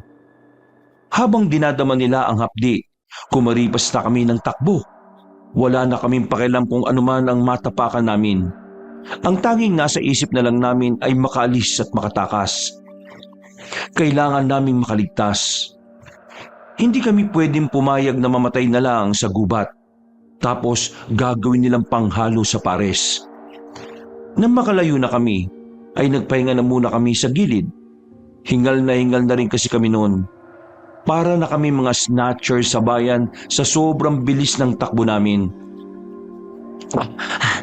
Teka lang, wala na ba talaga sila? Wala na, pero huwag tayong kampante. Aswang ang mga yun, mas mabibilis sila kumpara sa atin. Mabuti na lang talaga, tumalab yung suka na may maraming bawang. Pambira ka, umamin ka nga. Ninakaw mo ba yung sukang yun sa nagtitinda ng balot? Siraulo ka ba? Ako gumawa ng suka na yun. Shh! Huwag kayong maingay. Pero nakatulong talaga yung suka Sabi na huwag kayong maingay eh. Tinakpan ko na ang bibig ni Pudong. Maya-maya pa, naramdaman na namin ang presensya ng 2 aswang. Ang bilis nila. Naabutan kagad nila kami. Kaya nung mga sandaling yun, ang tangi naming nagawa ay magtago na lang sa gilid. Pinipigil namin ang paghinga para wala kaming malikang ingay. Pero sadyang malas talaga kami sa mga oras na yon. Kung kailan nasa alanganin ang buhay namin, saka pa nabaying si Pudong. Dahil doon, nalaman tuloy ng mga aswang na naroon kami. Pahama ka talaga! Wisit ka! Paglabas namin sa pinaglulunggaan namin, nasa harapan na namin ang 2 aswang. Mabilis nila kaming nilundagan. Buti na lang may liwanag ng buwan kaya nakailag kami. Tumakbo kami ulit, pero sadyang mabibilis sa mga aswang na yon. Nahawakan nila si Pudong. Hinila nilang 2 papunta sa halamanan. Pero nahawakan din namin ang paa ni Pudong at nakipaghilahan din kami. Aray! Mapuputol yata ang tuwa ko sa ginagawa niyo eh! Aray! kinuha ko na lang ulit ang suka na may maraming bawang. Winisikan ko na naman ang mga aswang. Pero bago pa man sila tamaan ay binitiwan na nila si Pudong. Ang kaso, si Pudong ang tinamaan ng suka. Nalagyan na mata niya. Aray! Buwisit kayo! Aray, ang apting na mata ko! Tisi mo muna. Kailangan na natin tumakas. Hindi, dito lang tayo. Lalabanan natin sila. Dinukot ko na ang kutsilyo na nakasiksik sa tagiliran ko. Hindi ko alam kung uubra ang kutsilyo na yun. Pero wala akong ibang magagawa kundi subukang gamitin yon kontra sa dalawang aswang. Nang makalapit ang isang aswang sa amin, nakakuha ko ng magandang pagkakataon. Sinaksak ko ang isang aswang at tinamaan naman to sa bandang balikat. Sa ginawa kong yon, napatigil ang isang aswang dahil sa nangyari sa kasama niya. Umangil to ng malakas, mabangis, ramdam na ramdam ang galit at gigil niya sa akin. Kaya naman gumapang na yon ng papunta sa akin. Kahit na kinakabahan at natatakot, nilakasan ko na lang ang loob ko. Inisip ko na lang na kailangan namin makaligtas. Sinubukan kong saksakin din ang isa pang aswang at sa kabutiang palad, tinamaan ko naman siya sa bandang tagiliran. Natigilan ng dalawang aswang dahil pareho na silang may tama. Nang ako naman ang aatake sa kanila, bigla na lang silang gumapang paakyat ng puno. Angil ng angil. Kaya ang ginawa namin, kumuha kami ng mga bato sa lapag at pinagbababato sila. Halos lahat ng pinupukol namin ay tumatama sa kanila. Hanggang sa ilang minuto na lang, napagdesisyonan na ng mga yon na umalis. Ano? Napatras natin! Kaya naman pala natin eh. Huwag muna kayo magdiwang. Halata naman na yung dalawang aswang na yun ay mababang uri lang. Masyado lang talaga naging kampante si mga agwara kaya akala niya mababang uri ng aswang lang ang katapat natin. Kahit pa, malaking bagay na rin to. Alam niyo nun, di talaga ako naniniwalang may aswang eh. Pero ngayon, parang ang sarap nilang ubusin. Napapailing na lang kami. Naglakad na lang kami ng mabilis paalis. Nakahinga kami ng maluwag nang makarating na kami ulit sa kalsada. At dahil wala nang masasakyan, napilitan na lang kami maglakad. Bandang 1:00 na kami nakauwi sa baryo namin. Diretso agad kami sa bahay. Sinarado namin ang mga pinto at bintana. Wala kaming sinayang na pagkakataon. Agad na naming sinabi kay Tio Jinggoy ang mga nangyari. Liguradong magsusumbong ang mga yon sa amo nila. Kaya kailangan na natin kumilos. Pero matatalo kaya natin si Mang Agwara? Parang mabangis talaga siya. Huwag ka mag-alala. Sa mga nakalipas na araw, marami na akong natutunan kung paano sila tatapatan. Ramdam ko ang pagiging kampante at lakas ng loob ni Tio. Kaya kahit alam kong peligrosong kalabanin ng mga nilalang na yon, pinagkakatiwalaan ko na lang si Tio Jinggoy.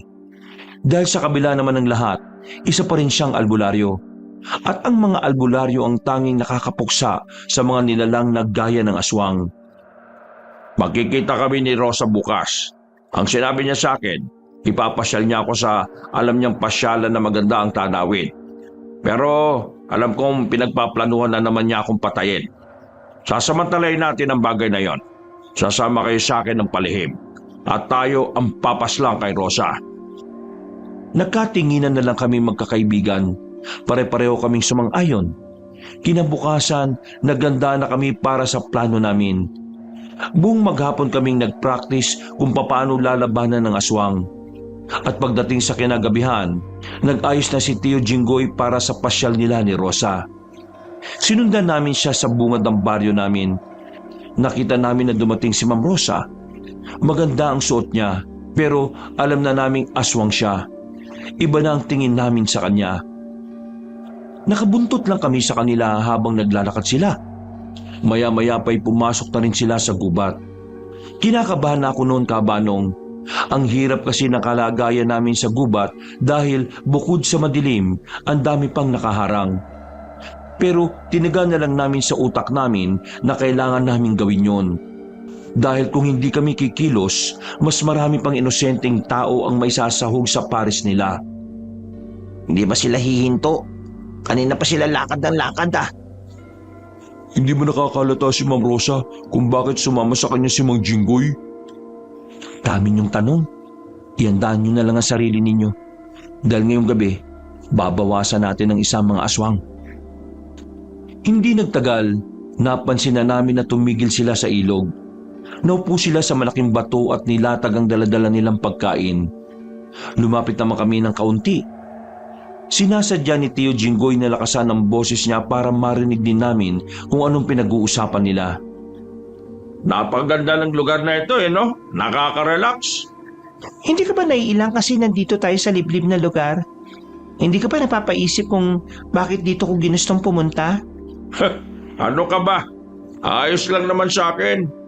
Masaya nga ako kasi ito yung unang pagkakataon na merong nagaya sa akin ng picnic. Alam mo, may potential ka eh. Marami kang kayang gawin. Kaya alam ko magiging hadlang ka lang sa mga pinaplano namin. Teka. Anong sinasabi mo? Hindi naman kita maintindihan. Inihanda na namin ang mga dala naming palaso ng mga sandaling yon. Tinutok na namin kay Rosa dahil narinig naming tila nagbago na ang usapan nila. Umami ka nga sa akin. Meron ka na bang iba? Huwag kang umarte na parang hindi mo alam ang nangyayari ngayon, Jinggoy. Alam mong hindi normal na magpunta tayo sa ganito, pero sumama ka pa rin. Ano ba pinagsasasabi mo? Di ba ito naman ang gusto mo? Ngayong narito na tayo, ang dami mo namang sinasabi. Jinggoy, kailangan mo nang mawala. Nagbago ng anyo si Rosa. Akmang sasakmalin na sana niya ang tiyo ko nang pukulan na namin siya ng palaso. Yung mga palaso na binitiwan ko ang bukod tanging nakatama sa balikat ni Rosa. Habang si Eloy at Pudong naman hindi marunong gumamit ng pana. Si Tiyo naman ay agad na kinuha ang punyal sa likuran niya. Ang punyal na yun ay binabad sa katas ng bawang na merong halong dugo ng kabayo. Hindi na siya nagdalawang isip. Sinaksak niya si Rosa sa bandang tiyan. Paghugot ni Tiyo, nakatalon pa papalayo ang babaeng aswang. Sinasabi ko na nga ba, alam mo na ang pinaplano ko. Inaamin ko na nagustuhan kita nung una. Pero nang malaman ko kung ano ka, dito na kumulo ang dugo ko. Ang dami nyo ng piniperwisyong tao. Ang dami nyo ng pinapatay. Kaya ngayon, ikaw ang magiging kapalit ng mga buhay na nawala dahil sa inyong mga aswang. Skit, akala mo mamamatay na ako sa simpleng pagsaksak mo lang sa akin ng punyal na yan? Alam mo ba na ang pinangsaksak ko sa iyo hindi lang punyal na binabad sa dugo ng kabayo at bawang? Dahil binabad din ang punyal na ito sa kamandag ng ahas. Unti-unti kang mamamatay, Rosa. At wala ka nang magagawa ron kundi tanggapin na lang ang kapalaran mo. Nahibang ka na ba? Tingnan mo, wala naman nangyayari sa akin. Ay huwag ka mag-alala. Ilang segundo na lang ay mararamdaman mo na rin ang pagkalat ng lason sa katawan mo. Isang lason na walang pinipili kahit aswang ka pa. Patawa-tawa pa si Rosa ng mga sandaling yon, Kabanong. Pero maya-maya lang ay bigla na lang siyang natigilan. Humawak na ito sa tiyan niya. Nagsimula ng manghina at maya-maya pa ay sumuka na rin ito ng dugo. Ilang iya ka, Jinggoy. Sabi mo sa akin karaniwang albularyo ka lang. Moko! Sa totoo lang, pangkaraniwang manggagamot lang naman talaga ako. Pero kinailangan kong maging mahusay na manulugis at kailangan kong gumaling para patayin kayong lahat. Hindi ito maaari. Hindi ako pwedeng mamatay. Mamatay ka na para mabawasan na kasamaan ninyo. Para matigil ng pagpapatakbo nyo ng pares na karne ng tao ang laman. Tila kinagulat ni Ma'am Rosa na lumabas kami mula sa gilid. Mas lalo siyang nanggigil. Angil siya ng angil. Pero tumitigil din siya kapag nararamdaman na niya ang lason sa katawan. Maganda ka sana, Rosa pero pinili mong maging masama. Kaya magpapaalam na kami sa'yo. Mauna ka na sa impyerno. Hindi pa nakontento si Tiyo. Tumakbo siya ng mabilis at saka tinarak ulit ang punyal sa dibdib ng babaeng aswang. Sa pagkakataong yon ay dahan-dahan na itong bumagsak. Bumubula ang bibig habang tumatagas naman ang dugo. Ano gagawin natin, Tiyo? Ang isusunod natin si Aguara. Pero hindi yun magiging madali. Malamang, makakaharap natin ang mga tauhan niya. Kaya kailangan niyo pang magsanay. Kinuha na ni Tio ang kanyang lighter at sinilaban na ang bangkay ni Ma'am Rosa. Habang pinapanood naming lumiliyab ang katawan niya, naisip ko na ang mga susunod na pangyayari. Nababahala ako noon dahil alam ko na sa oras na malaman ni Mang Aguara na wala na ang kanyang anak, malamang sa malamang ay magwawala ito. Matapos namin doon, naglakad na rin kami paalis. Nakabalik naman kami sa bahay ng ligtas. Topper, anong nararamdaman mo kanina habang kaharap natin si Rosa? Kinakabahan ako, Tio. Natakot ako sa itsura niya eh. Halimaw talaga.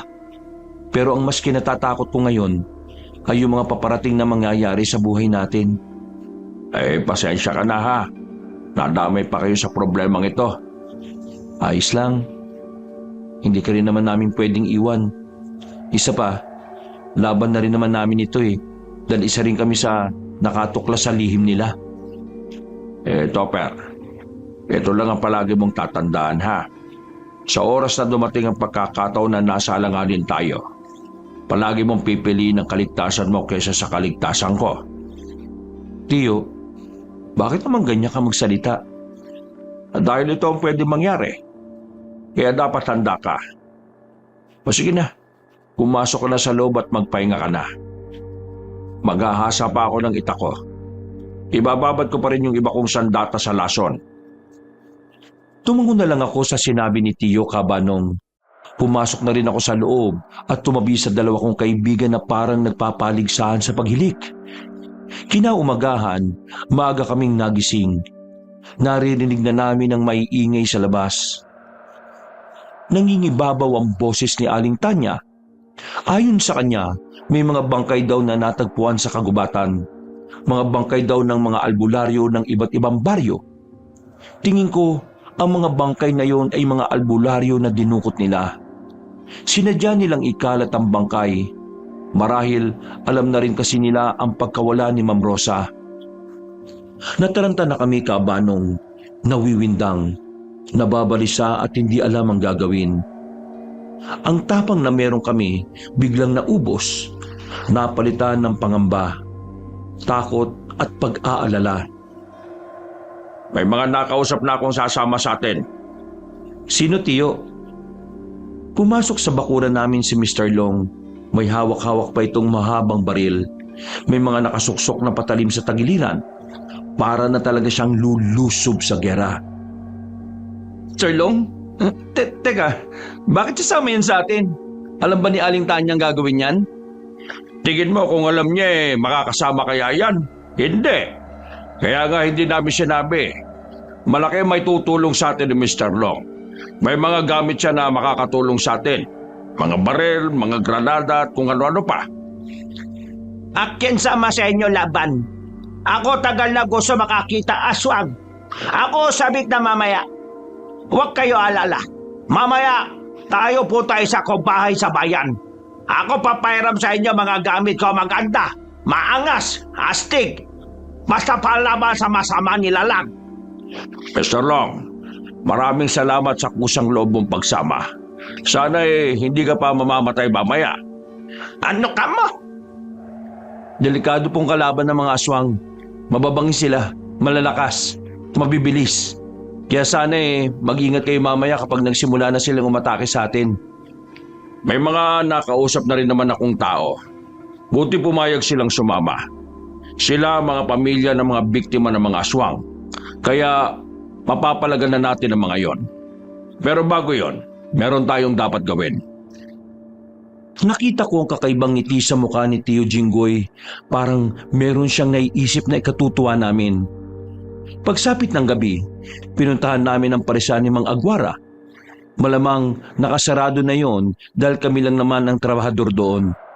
Hindi na kami nagpatumpik-tumpik pa. Binuhusan na namin ang gas ang parisan nila. Agad naming sinilaban ng apoy. Natawa pa kami at namangha dahil sa wakas wala nang isa sa mga parisan na nagsisilbi nilang kabuhayan. May mga nakausap na rin akong hahanap pa sa 3 natitira nilang parisan. Iisa-isahin natin ang kabuhayan nila hanggang sa hindi na sila makabangon. Malamang sa malamang, galit na ngayon si Mang Aguara. Kailangan natin paghandaan ng gabing ito. Alam ko kung saan ang lugar nila. Pupuntahan natin yun ngayong gabi. Ibig sabihin, ngayong gabi tayo makikipagpatayan sa kanila? Oo, ngayon. Kailangan na natin tong tapusin. Dahil habang nabubuhay sila, parami ng parami ang mga inosenteng tao na napapahamak. Magpapatuloy ang operasyon ng mga parisan nila kapag hindi natin sila napuksa. At hindi natin alam kung anong epekto ng pagkain ng karne ng tao. Nang maabo na ang bahay na yon, ay sandali na muna kaming umalis. Muli naming tinipon ang mga makakasama namin para sa paglusob na gagawin. Nakahanda na rin si Mr. Long. Nag-away pa sila ni Aling Tanya kasi ayaw niyang isama sa amin ang asawa niyang inchik. Pero walang nagawa si Aling Tanya. Sa kanilang dalawa, si Mr. Long ang palaging nasusunod. Nang makumpleto na kami, ay agad na din kaming tumungo sa kagubatan. Malayo-layo pa raw ang lalakarin namin. Pero hindi kami makampante sa mga dinaraanan namin dahil masyadong liblib. Kaya naman lahat kami ay alerto at nagmamasid sa paligid. Aminado kung kahit marami kami ay hindi pa rin ako mapalagay. Kahit kasi hindi ko pa nakikita si mga agwara noon, naalala ko yung tingin niya sa akin at dahil doon, parang nararamdaman ko na ang galit niya. Topper, ayos ka lang? Tahimik ka eh. Naigit ka na ba sa short mo? Loko, anong naigit pinagsasasabi mo dyan? Eh bakit kasi tahimik ka? May problema ba? Huwag ka na nga manggulo, Pudong. Nagmamasid yan si Topper sa mga nadaraanan natin. Nababahala lang ako. Iniisip ko na sobrang galit na ngayon si Mang Agwara. Parang nakakaramdam ako ng sobrang bigat na problema sa kanya eh. Sinabi mo bang may mamamatay ngayon? Uy, tumahimik ka nga. Huwag kang magsalita ng ganyan, baka mamaya mangyari sa'yo yan. Pwede mangyari ang sinasabi ni Pudong. Kaya nga dapat mag-ingat tayo. Halos 1 oras na kaming naglakad noon, Kabanong. Nakasunod lang kami kay Tiyo at maya-maya pa, tumigil siya kaya napahinto na rin kami. Tumingin-tingin kami sa paligid. Sumenya si Tiyo na magsiupo kami. Tiyo, bakit? Malapit na ba tayo? Malapit na. Pero meron akong nararamdaman. Parang alam nilang pupunta tayo rito eh. Ibig sabihin, napaghandaan din nila tayo. Sindyan niyo ang gasera. Nagmamadali akong sinindihan ng gasera. Kinuha agad ni Tiyo at binato niya ang gasera sa mga tuyong halaman. Nang magliyab yun, saka namin nakita ang mga nakaabang na aswang. Hindi naman sila sobrang dami, pero sasapat na sila para pigilan kami. Magsisimula na ang laban. Ihandaan niyo na inyong mga sarili. Sa gabing ito, maaaring ilan sa atin ay makabalik. Pero maaari ding ilan sa atin ay dito na mamamatay. Kaya kung ano man ang kalalabasan ng laban na ito, sana ay matanggap natin. Kanya-kanya na kaming hinanda ang mga hawak naming pana. Pinukulan namin ng mga palaso ang mga aswang. Meron namang mga tinamaan sa kanila. Pero meron din namang mga hindi dahil nagsipagtago sa likuran ng mga puno. Si Mr. Long naman, tuwang-tuwa habang nagpapaulan ng bala sa mga aswang. Para siyang naglalaro lang na bata. Wala siyang pakialam kung gaano kadelikado ang mga nangyayari. Mr. Long, mag-ingat ka sa pagbaril ha. Baka matamaan mo mga kasama natin. Hindi! Akin asentado! Loko! Natawad na lang ako sa sinabi niya. Kasi naman, sinimulan na rin namin ang pakikipaglaban sa mga aswang. Sumama kami kay Tiyo sa paglapit at nakipagsagupaan kami. Aminadong hindi sila ganun kadaling kalaban. Ang lilikot nila, para silang kitikiti. Parang bulating inasinan. Pero dahil sa mga pagsasanay na ginawa namin, nasanay na kami sa ganoong taktika nila. Mga linti kayo! Ang lilikot nyo ah! Nilabas ko ulit ang bagong suka ko na nilagyang kulit ng maraming bawang. Sinaboy-saboy ko yun sa gilid-gilid. Naririnig ko pang umaaray ang mga aswang kapag natatamaan sila. Dahil sa ginawa kong yon, medyo nag-alangan na silang lumapit. Kaya naman nagkaroon na kami ng pagkakataon para umabante. Natanaw na namin ang malaking bahay sa gitna ng kagubatan. At ayon kay Tiyo, doon siya dinala ni Ma'am Rosa. at nakakatiyak siya na naroon din si Mang Agwara. Abante, walang matatakot. Pagbabayarin natin ang mga aswang na yan sa mga buhay na nawala dahil sa kanila. Abante, wala tayong ititira sa kanila. Abante!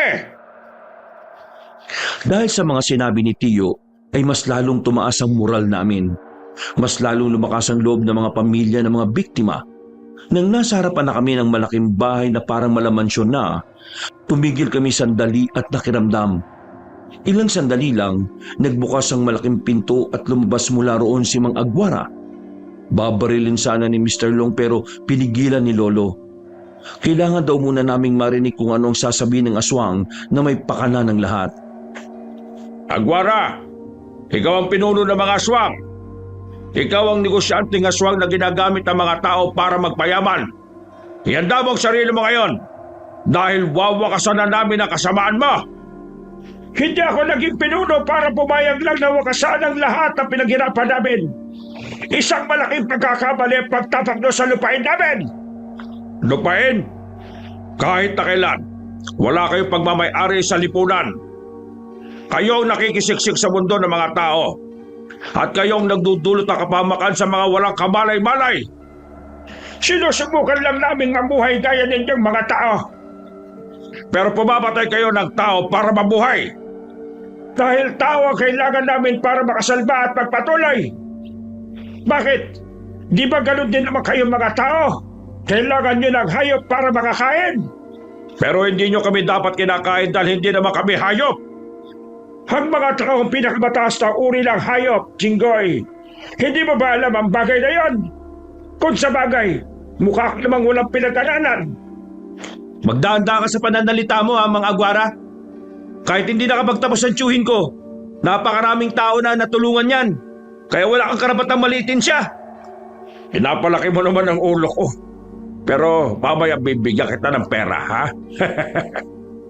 Wala kong pakialam kung gaano karami ang natulungan niya. Kilala ko yan bago ko pa yan makilala. Alam kong walang kayang gawin ng albularyong yan, kundi manggamot lang. Wala akong nakalap na impormasyon na pumapas lang siya ng aswang. Kaya naman, alam kong walang magagawang matandang yan ngayong gabi. Hindi ka ba napapaisip na yung albularyong minamaliit mo ay narito ngayon sa harapan mo? Ang albularyong tinitingnan mo sa mababang paraan ay napatay ang anak mo, si Ma'am Rosa, at napatay din niya ang ilan mong tauhan. Doon pa lang sa ideya na yon, na hindi siya totoong manunugis pero nagawa niya malagasan kayo. Dapat doon pa lang, mag-isip-isip ka na eh. Dahil itong kaharap mong albularyo, hindi basta-basta. Hoy, nakakadalawa ka na, ha? 500 ka sa akin mamaya. Seryoso ka nga, Tiyo? Wala akong pakialam. Nandito kayo ngayon sa balwarte ko. Kaya ako makakalamang sa laban na ito. Hindi na ako mapakali. Gustong-gusto ko na kayong patayin. Gustong-gusto ko nang ipaghigantihan ako. Ikaw dami sa chat. Wala ka puwet. Para ka puwet manok. Putak-putak. Nagulat kami sa ginawa ni Mr. Long. Binaril niya bigla si Mang Agwara. Tinamaan niya yon sa balikat. Muntikan pa nga yung matumba. Dahil sa ginawa ni Mr. Long, naggalit ang mga aswang. Naglabasa ng mga yon mula sa loob ng bahay. Pumalibot na sila sa amin at ilang sandali lang ay nagsimula na rin ang laban. Hinanap namin si Mang Agwara. Nakita namin siyang pumasok sa loob ng kanilang bakuran. Wala na kaming sinayang na pagkakataon ni Tiyo. Tumakbo kami para sundan siya. Papasok na sana siya sa pintuan ng pukulan to ni Tiyo ng punyal. Nakailag si Mang Agwara pero kinainis niya ang ginawang yon ng Tiyo ko.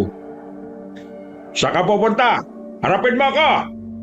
Masyado kang papansin! Sige! Pagbibigyan ko gusto mo, Jinggoy, unggoy! Parang nangisay-ngisay si Mang Agwara noong mga sandaling yon. Nagbago na ang kanyang anyo. Nakita na lang namin na parang humahaba na ang buhok niya. Tapos nagiging kulay puti yun. Yung mga kuko niya rin ay nagsilitawan. Ang kanyang balat ay parang naging kulubot. Parang matigas. Sa isang iglap lang, nagmukha na siyang halimaw. Tiyo, anong klaseng aswang yan? Kung hindi ako nagkakamali, ang aswang na yan ay isang gabunan.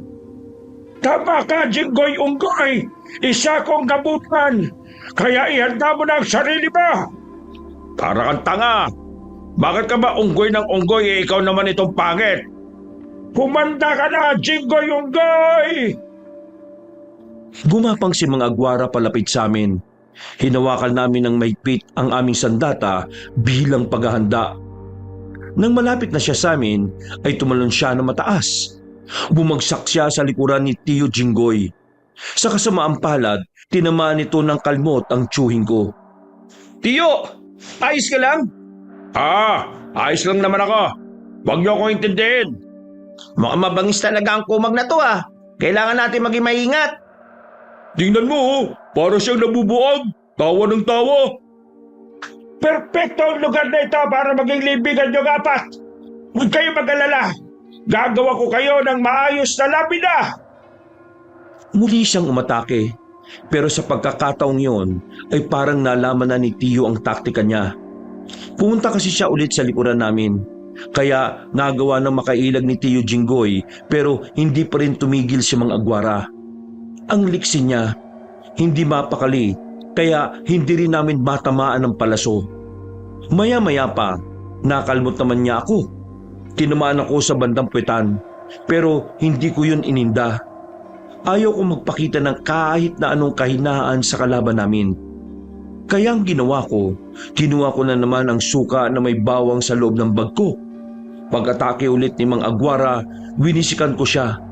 Tinamaan siya sa katawan pero wala itong talab dahil sa kapal ng balat niya. Inutil ka! Anong tingin mo sa akin, Chicharon? Wiwisikan mo ng suka! Hagal ka! Hindi ko na nabantayan ang galon niya at nahawakan niya ako sa kwelyo. Hinila niya ako ng malakas at saka binalibag. Tumama ang likod ko sa pader ng bahay, habang si Eloy at Pudong naman ay parang hindi alam ang gagawin. Humarang si Tio Jinggoy sa kanila. Matapang nitong hinarap ang kalaban namin pero sadyang nakakalamang talaga sa galaw ang aswang na yon. Hindi normal ang kabilisan niya. Habang tumatagal ang laban, mas nagiging malinaw na sa akin na mahihirapan talaga kaming talunin ng siraulong aswang na yon. Ito na ba pinagmamalaki niyong albularya? Walang magawa! Puro ilag! Sugatan na! Hindi man lang makatama sa akin! Agwara! Huwag ka muna magdiwang! Hindi mo namamalayan! Meron kang hindi napapansin sa akin! Ha? Ano pinagsasasabi mong kutong lupa ka? Alam mo kung ano? Hindi mo napapansin na mas gwapo ako sa'yo! Biglang tumakbo si Tio papunta kay Mang Agwara kahit nasugatan na ito dahil sa sinabi niya ay nawala sa focus sa matandang aswang. Hindi ito agad nakailag. Tinamaan ni Tio Jinggoy si Mang Agwara sa braso. Aray siya ng aray dahil halos maputol na ang braso niya. Walang sinabi ang kapal ng balat mo sa itakong sangbuang ko ng hinahasa. Hindi ako makapapayag na mas gwapo ka sa akin. Papatunayan ko kung sino sa ating dalawang tunay na magandang lalaki. Wala kang parama sa akin. Tingnan mo, oh. Ilong pa lang, wala ka na. Sa akin nakatayo eh, sa'yo nakadapa. Huwag mong gaitin ang ilong ko. Marami nang naamoy yan. Topper, laban pa ba to ng kalayaan o kapayapaan ng mga tao? O baka papogian na lang to ng dalawang matanda? Hindi ko alam. Ang mahalaga, nakakapagpahinga si Tio habang nag-uusap sila. Tingin ko, taktika ni Mang Jinggoy ito para libangin ang kalaban niya. Binalik namin ang tingin namin sa kanila. Sinabihan kami ni Tio na wag na munang makikialam. Maglalaban sila ng tapatan, habang kami manunood lang sa gilid. Walang iya ka! Ang lakas ng loob mong magyabang sa itsura mo eh! Mukha ka namang espasol! Hindi ako mukhang espasol! Ikaw, mukhang pulburo na gawa sa tubol! Umatake si Tio sa kanya. Umatake rin naman siya. Nagsalubong silang dalawa at nang hagupitin ni Tio ng itak, nakailag naman si Mang Agwara. Nakalmot niya ulit si Tio sa bandang hita. Kaya iika-ika na siya sa paglalakad. Ang akala ni Mang Agwara ay panalo na siya sa laban dahil bumagal ang tiyuhin ko. Pero ang hindi niya alam, merong ginawa si Tiyo na hindi niya namalayan. Ano akala mo sa akin, tanga? Ano? Nanghihina ka na ba? Jinggoy-unggoy? Yan lang simula na katapusan mo. This is the beginning of the end of your life in this world. Kahit na hindi ako marunong mag-Ingles, alam kong mali ang pagkakasabi mo. Ang sakit sa tenga pakinggan. Negosyante ka tapos tanga ka mag-Ingles. Wala kang pakialam. Filipino naman ako, kaya ayos lang magkamali sa wikang, di magtagalog ka na lang. Hey! Ano nangyayari sa akin? Bakit parang ano? Kakadaldal mo yan eh. Hindi mo na malaya na kanino ko pa nagawa ang plano ko. Anong plano? Sa ilang beses mong pag-atake sa akin, nagawa kong tusukin ka ng karayom na hawak ko kanina. Sa puwet kita tinusok kanina kasi alam ko na puwet ang parte ng katawan mo na malambot. Ang karayom na yun ay binabat ko sa lason. Isang makamandag na laway ng ahas na hinaluan ko ng iba pang nakamamatay na katas ng halaman. Ganito rin ang ginawa ko kay Rosalinda. Kaya ikaw, unti-unting maghihina ang katawan mo hanggang sa bumagsak ka na. Tingin mo, mapapatay ako ng isang karayom lang. Hibang ka na ba? Hindi mo pa rin talaga naiintindihan, Agwara, ano? Ang laso na tinataglay ng karayom ay malakas, mabilis kumalat. Kaya nga iba na ang nararamdaman mo sa katawan mo ngayon. Maya-maya pa'y nakita na lang namin na sumusuka na ng dugo si Mang Agwara. Bigla itong nakaramdam ng pagkahilo. Hindi! Ito! Shit! Masyado ka nagpadala sa mga sinasabi ko. Pumatol ka sa lahat ng mga lumalabas sa bibig ko. Pero ang totoo, gusto ko lang kunin ang atensyon mo para magawa ko mga binabala ko. Ngayon, maghandaan mo na ang kamatayan mo. Hindi! Noong mga sandaling yun ay sobra akong humanga sa tiyuhin ko. Sa totoo lang, aminado naman kami pareho na talagang pagdating sa lakas, hindi uubra si Tiyo. Pero pagdating sa utak at tamang pag-iisip, siya ang mas nakakalamang. Sinamantala ni Tiyo ang pangmamaliit sa kanya ni Mang Agwara para makampante ito. Para masigurong wala na si Mang Agwara ay sinaksak niya pa ito ng itak. Wala na isang ito. Patay na. Ang galing mo, Tiyo. Bilib na talaga ako sa iyo. Ay nako. Natapos din ang problema. Makakapambabae na naman ulit ako. Ngi, balik ka na naman sa pagiging kupal, Mang Jinggoy. Pwede rin. Dapat mag-inom tayo eh. Celebration lang ba? Mamaya na tayo magdiwang. Hindi pa natatapos ang laban. Kailangan pa tayo ng mga kasama natin. Inalalayan namin si Tiyo at binalikan namin ng mga kasama namin. Unti-unti rin naman naming napaslang ang mga yon. Tuwang-tuwa nga si Mr. Long dahil ayon sa kanya, sa unang pagkakataon nagamit niya ang lahat ng baril niya at naubos niya ang mga bala. Nakauwi naman kami na maayos noon. Nanalo kami sa laban at napabagsak namin ang negosyo ng mga aswang. Sa mga sumunod na araw, nalaman na ng mga tao kung anong karne na nilalagay sa pares na kinakain nila. Nasuka-suka ang mga naging suki na namin. Mabuti na nga lang ay hindi nila kami pinagbintangang aswang dahil alam nila kami rin naman ang tumalo sa mga nilalang na yon. Naibalik na sa dating katahimikan ng aming lugar. Si Tiyo balik na rin sa panggagamot. Habang kami sinisimulan na rin makahanap ng panibagong trabaho.